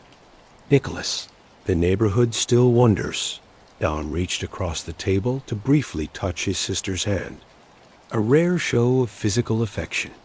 "Let them wonder," he said softly. "Some questions don't have answers that bring peace." Maria looked at her brother's face, searching for something only a sibling might recognize. "Did you?" she began, then stopped herself, maybe afraid of the answer. Dom held her gaze, his face showing nothing. "Would it matter now if I did or didn't?" he asked, not unkindly. "Would it bring him back?" They sat in quiet after that, the unspoken hanging between them like a veil neither dared to lift. On March 23, 2006, Dominick Cirillo, appeared again for sentencing.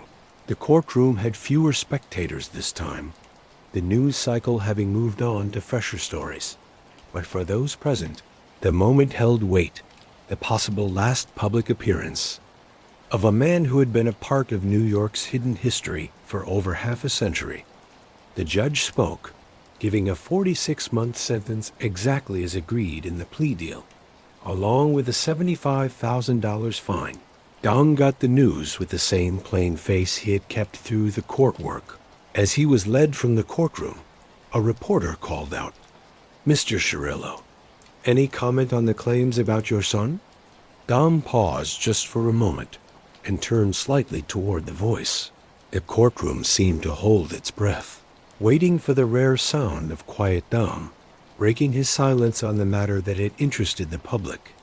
But Dom simply turned away, continuing his measured walk toward the door, leaving behind only questions and the whispered legacy of a man who understood that in their world, some truths were better left unspoken, some sadness better carried in quiet. As the doors closed behind him, shutting him off from the world he had once commanded with a whisper, Dominick "Quiet Dom" Cirillo carried with him the weight of family, both kinds, and the knowing that some choices, once made, can never be unmade. Only lived within the quiet hours, when even the strongest men faced their ghosts alone. The autumn chill of 2008 settled over New York City with a strange stillness, much like the man who came out of the government correctional facility in Otisville. That crisp morning of August 22nd, Dominick "Quiet Dom" Cirillo stepped into freedom for the first time in years, his 79-year-old body seeming somehow both smaller and impressive at once. The lines on his face had deepened during his time inside, mapping a lifetime of silence and secrets. But his eyes stayed sharp, missing nothing as he looked at the world that waited for him. A small gathering of family members stood at a respectful distance, no show or celebration visible to the journalists who had come, hoping for a look at the legendary consigliere. True to his nickname, Dom said nothing as he was taken to a waiting black car. He simply nodded to the driver, got in the back seat, and disappeared into the fabric of the city once more. "Welcome back, Dom," said the driver softly, a man in his 50s, with the careful way of someone who understood the worth of being careful. Dom nodded, his gaze fixed on the passing view. The skyline had changed in his absence, new towers reaching toward the clouds, but the rhythm of the streets stayed familiar. "Good to be back, Anthony," he finally replied, his voice a low rumble. Used little like a precious thing, the Genovese family had been waiting for his return. Despite his age, Dom's advice was considered priceless, his memory of the family's history covering decades. Within days of his release, word spread through. Carefully coded talks and meaningful looks in social clubs across the city. Quiet Dom was back in place as consigliere, the third highest-ranking member of the group, advisor to the leadership panel, now headed by Daniel "Danny the Lion" Leo. To the outside world, however, Dominick Cirillo was simply an elderly retired man from the construction business, living simply on a social security check of $510 a month.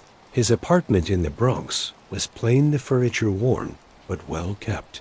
Family photographs shone with pride. Visitors might notice how he would straighten these frames with careful exactness, each picture perfectly lined up, a small habit that spoke to his detailed nature. "You know, Dom," said his nephew Marco during a family dinner that first week of freedom, "you could move somewhere nicer now. You've earned it." Dom looked up from his plate of linguine, the corner of his mouth turning up slightly in what passed for a smile. "This is home," he said simply. "Always has been."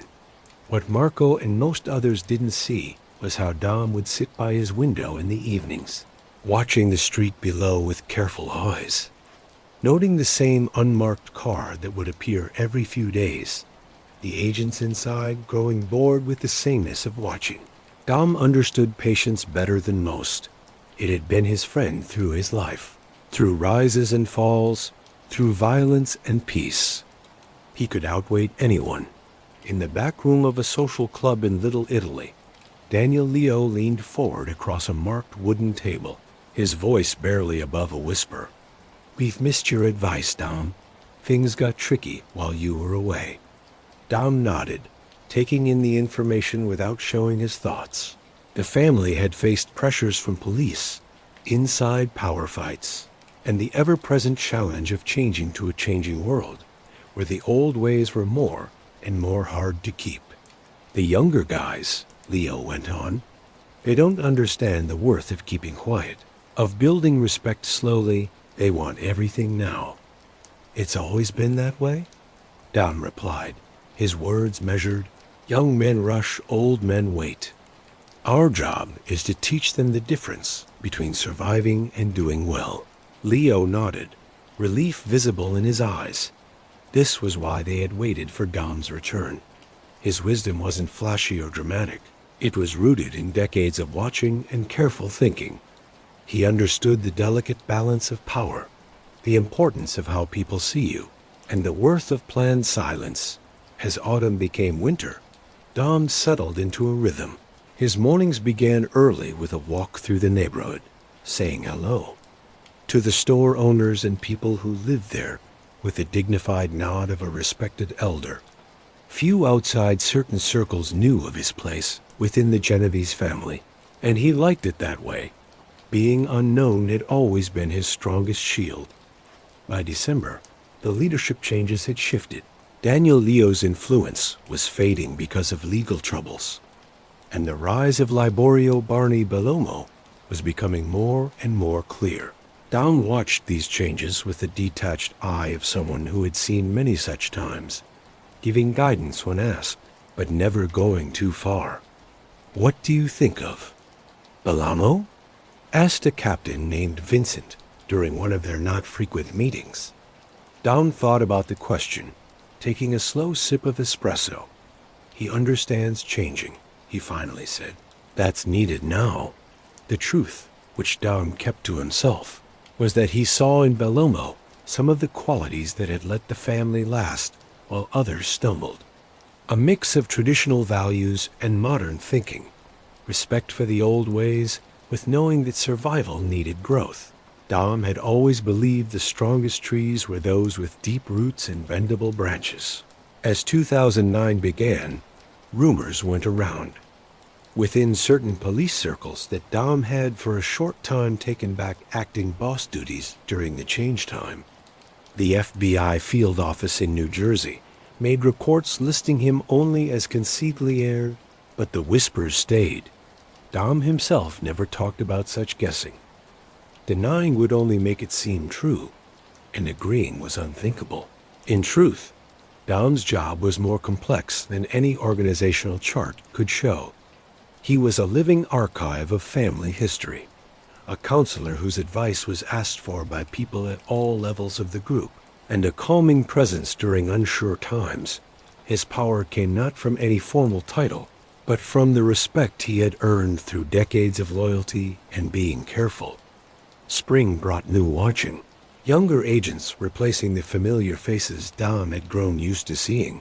They were more energetic, less patient, taking photographs with long-range lenses as he sat at his regular table at a small cafe on Arthur Avenue.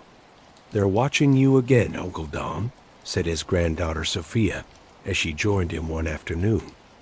"Aren't you worried?" "About what?" he asked, real curiosity in his voice. "I'm an old man who drinks coffee and visits with family. What is there to see?" This was the heart of Dom's approach to life after prison. He lived openly but showed nothing, kept connections but made no proof, gave guidance but left no trace. His talks happened during walks rather than over phones. His advice given in person rather than in writing. In a digital age, he stayed stubbornly not digital, and this made him almost impossible to build a case against. The summer of 2010 brought boiling heat to the city, and with it came new interest in old cases. Dom learned through carefully placed sources that government lawyers were looking over cold cases, looking for new angles, new witnesses, new technologies that might give life to investigations long thought dead. One evening, as Dom sat in the small garden behind his apartment building, a longtime partner named Salvatore joined him, lowering himself with a grunt onto the bench. "They're looking at Nick's case again," Salvatore said without introduction, talking about Dom's son, Nicholas, whose murder in 1995 had never been solved. Dom's face stayed plain, but something flickered briefly in his eyes, a pain that 15 years had not made smaller.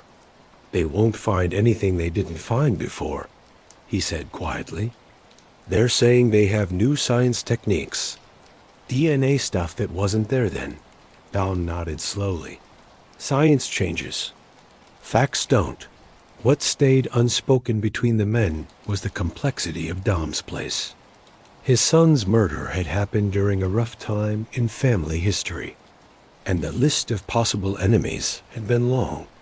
Dom had his suspicions, maybe even certainties, but he had never gone after revenge publicly. Whatever actions he may have taken stayed known only to him, and maybe a very small circle of close friends who would never speak of such matters.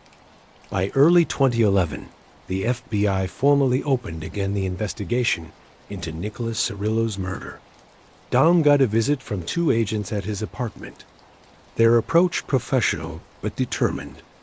"Mr. Cirillo," said the younger agent, "a woman with smart eyes and a respectful way.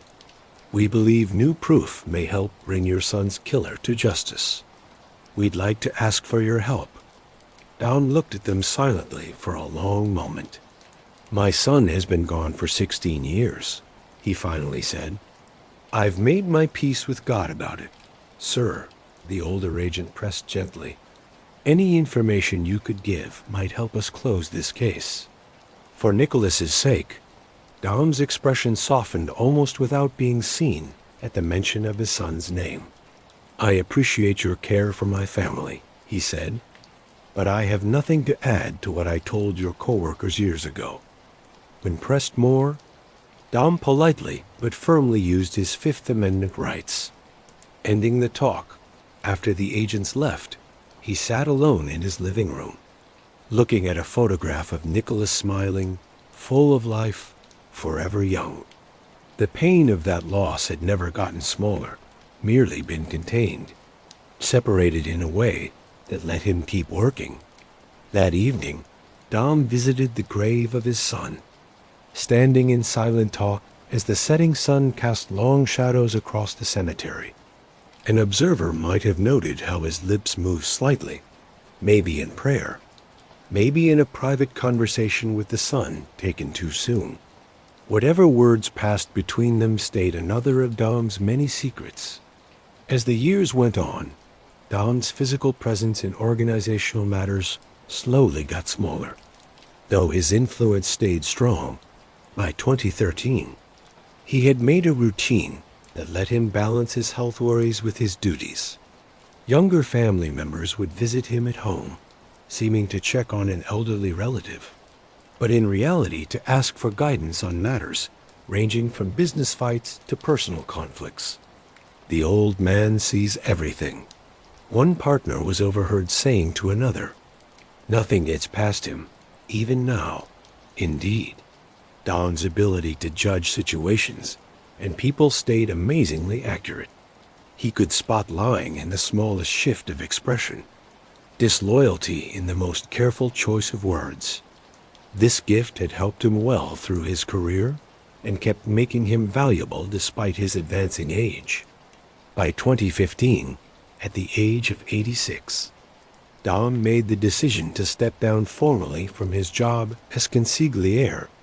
The choice was his own, made without pressure or hurry, a knowing of the natural order of things rather than a giving in to them. In a small gathering of key family people, Dom announced his decision with his usual shortness. "It's time for younger minds to guide us forward," he said. "I'll be here if needed, But the everyday worries should rest on stronger shoulders. The respect with which this announcement was received spoke much about Dom's standing within the group. There were no challenges, no showing off for his place, only knowing that even in stepping back, he stayed a revered elder whose advice would still be asked for in matters of importance. FBI watching of Dom got notably less after his retirement. The resources used to watch an elderly man thought better used elsewhere. Sometimes agents would still check in, following his movements in a more laid-back way, but the strength of earlier years had faded. They finally realized you really are just enjoying your retirement, joked his barber during a monthly haircut. Dom smiled faintly. Everyone retires eventually, he said. Even the people watching the retired. In truth, Dom's relationship with retirement was complex. He had stepped back from formal duties, but stayed connected to the world he had lived in for decades. His phone would still ring sometimes with carefully worded requests for advice or stepping in. Family members from different branches of the group would still visit, bringing small gifts and asking for the benefit of his experience. What stayed the same was Dom's basic character: quiet, watchful, patient. The nickname that had followed him through his career stayed right even in these later years. Quiet Dom spoke little, but saw much, understanding that true power often lay not in what was said, but in what was understood without words. As 2015 ended, Dom sat in his favorite chair by the window, watching the first snow of winter change the street below. His life had been marked by violence and loss, by power and duty, but also by a certain kind of honor that few outside his world could fully understand.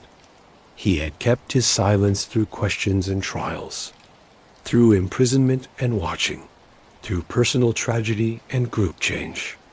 In the quiet of his apartment, surrounded by memories and photographs, Dominick "Quiet Dom" Cirillo kept living the principles that had guided him through his remarkable life.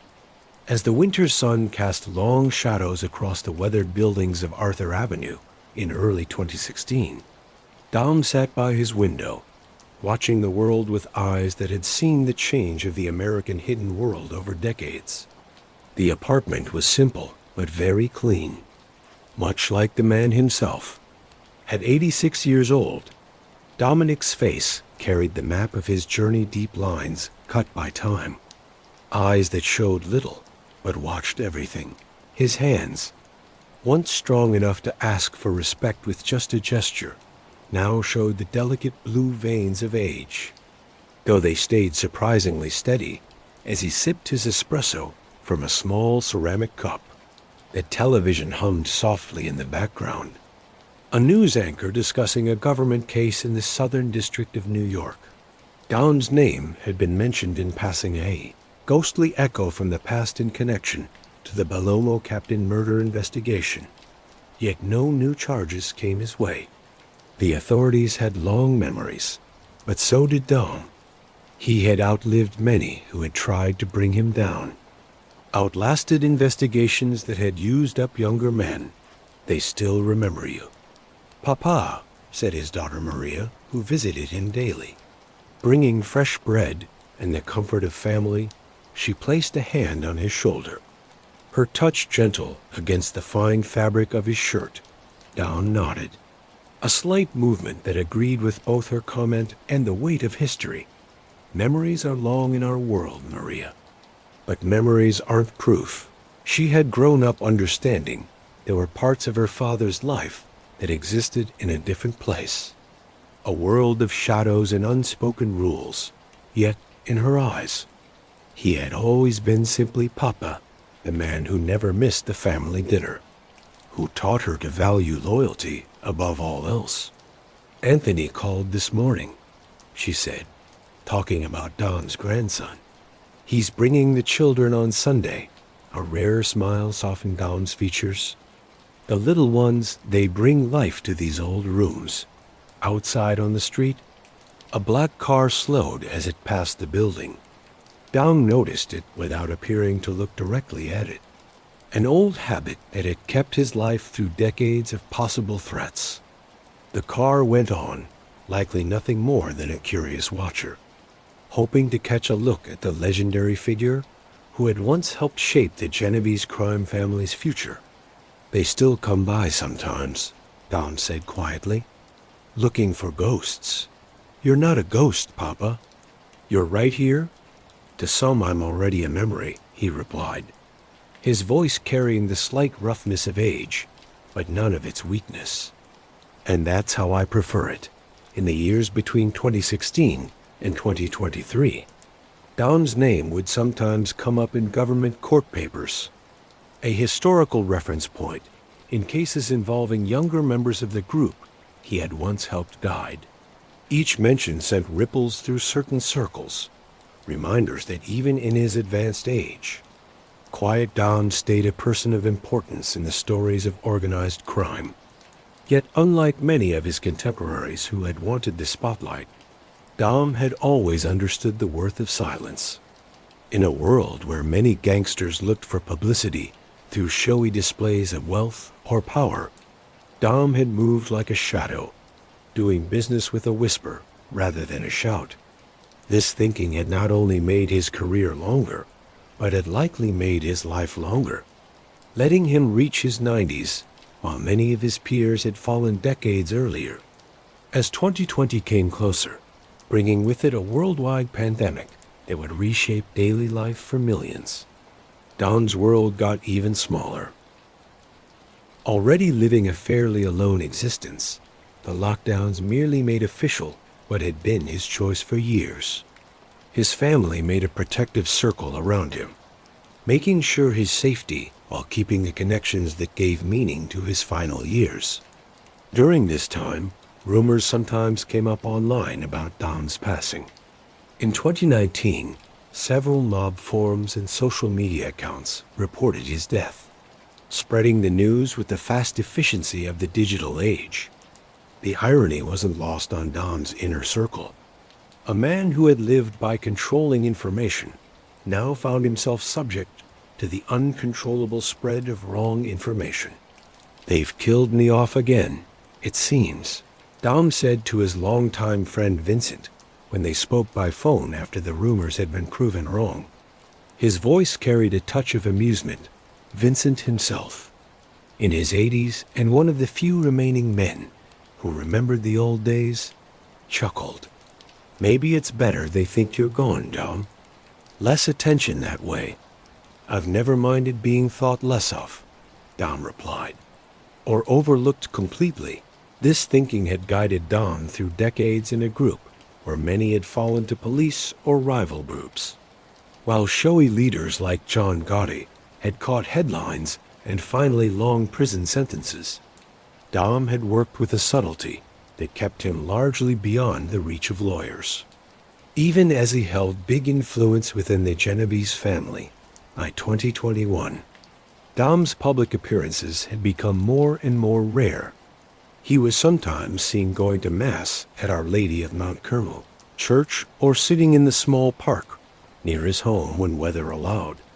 One crisp autumn morning in 2022, Dom got a visitor who arrived without announcement or show. Robert Santini, a former partner, now in his 70s, had driven from Florida to see the aging Dom. They sat together in Dom's living room, two old soldiers from a war most had forgotten. "The world has changed, Dom," Santini said, looking around the simple apartment. "Remember when we controlled everything from the docks to the clothing district?" Dom looked at his former partner. "The world always changes, Roberto. That's why we changed." "Some didn't change well enough," Santini replied, talking about the many who had fallen to prosecution or violence. "They confused power with noise," Dom said, his voice barely above a whisper, yet carrying the weight of complete sureness. "Real power doesn't announce itself. It doesn't need to." This thinking had been the base of Dom's approach to leadership. While some captains demanded constant shows of respect and obedience, Dom had built a presence that asked for respect through holding back. His words, when spoken, carried weight exactly because they were measured and not frequent. As 2023 went on, Dom's health began to show signs of going down. Though his mind stayed sharp, a fact that both impressed and worried his doctors. His body was finally giving in to time in ways that no amount of careful living could prevent. His family increased their visits, making a constant presence in the apartment that had been his safe place for decades. During these months, Dom spent many hours with his grandson Anthony, a successful lawyer who had chosen a path far from his grandfather's world.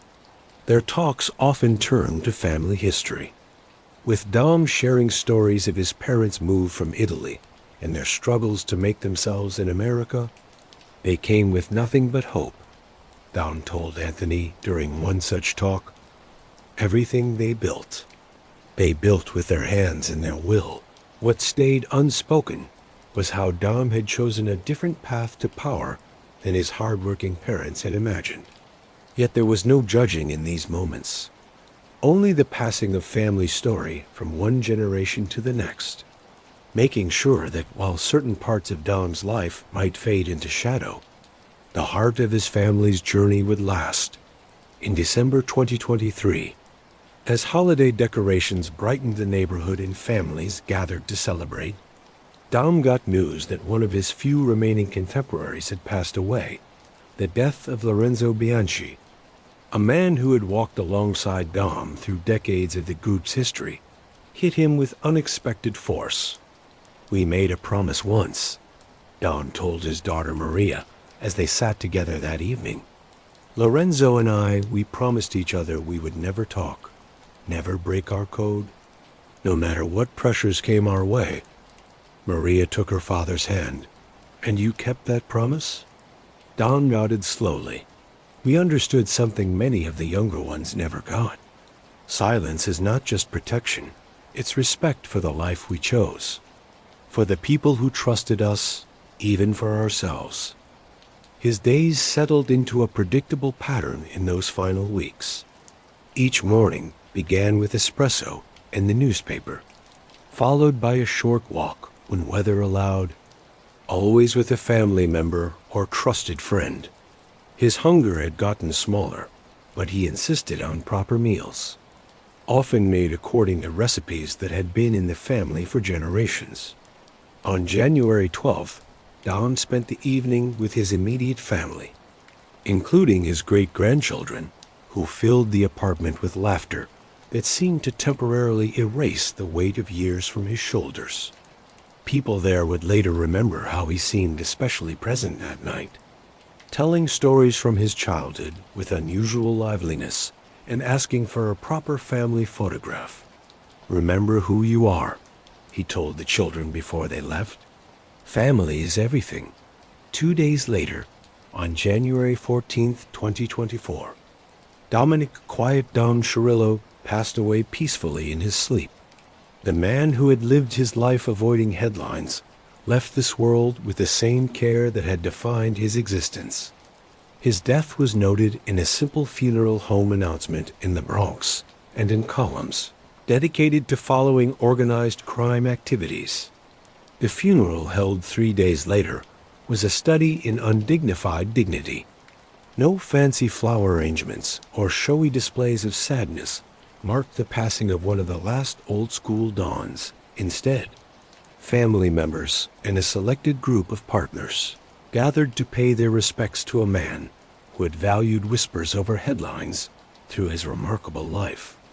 As winter sunlight came through stained glass windows, making colored patterns across the gathered mourners, stories of Dom's life were shared in hushed tones, not tales of violence or crime, but memories of his unshakable loyalty, his planning mind, and his ability to move through the dangerous waters of his chosen world with a dignity that even his enemies had respected. In the days after his funeral, crime historians and police veterans saw Dom as one of the last links to a time of organized crime that had shaped American city history. Unlike many of his contemporaries who had fallen to prosecution, violence, or betrayal, Dom had somehow moved the dangerous currents of his world to reach the far shore of old age. A feat that spoke much about his intelligence and discipline. Cirillo represented a dying kind, said one former FBI agent who had spent years investigating the Genovese family. He understood that true power works best in silence. In an age of social media and constant showing, his approach seems almost from another world. The true size of Dom's wealth stayed unknown in the weeks after his death. The absence of public papers about his will kept money guesses in the area of speculation, adding a final layer of mystery to a life that had been defined by being careful. Some suggested he had gathered big hidden assets. Others believed he had given his wealth to family members years earlier, leaving little to attract attention after his passing. What stayed not argued was Dom's legacy as a planner who had moved through the change of organized crime from neighborhood-based power structures to more complex, internationally connected operations. He had seen the rise of technology, the strengthening of government prosecution efforts, and the changing social place of America, changing to each shift with the quiet thinking that had become his mark. As winter became spring in 2024, the world kept its constant forward motion, with new headlines and worries quickly overshadowing the passing of an elderly man in the Bronx. Yet in certain circles among police veterans, crime historians, and families with long memories, the name Dominick "Quiet Dom" Cirillo kept bringing respect, curiosity, and maybe a touch of longing for a hidden world figure who understood that the most lasting power is that which speaks softly, if at all,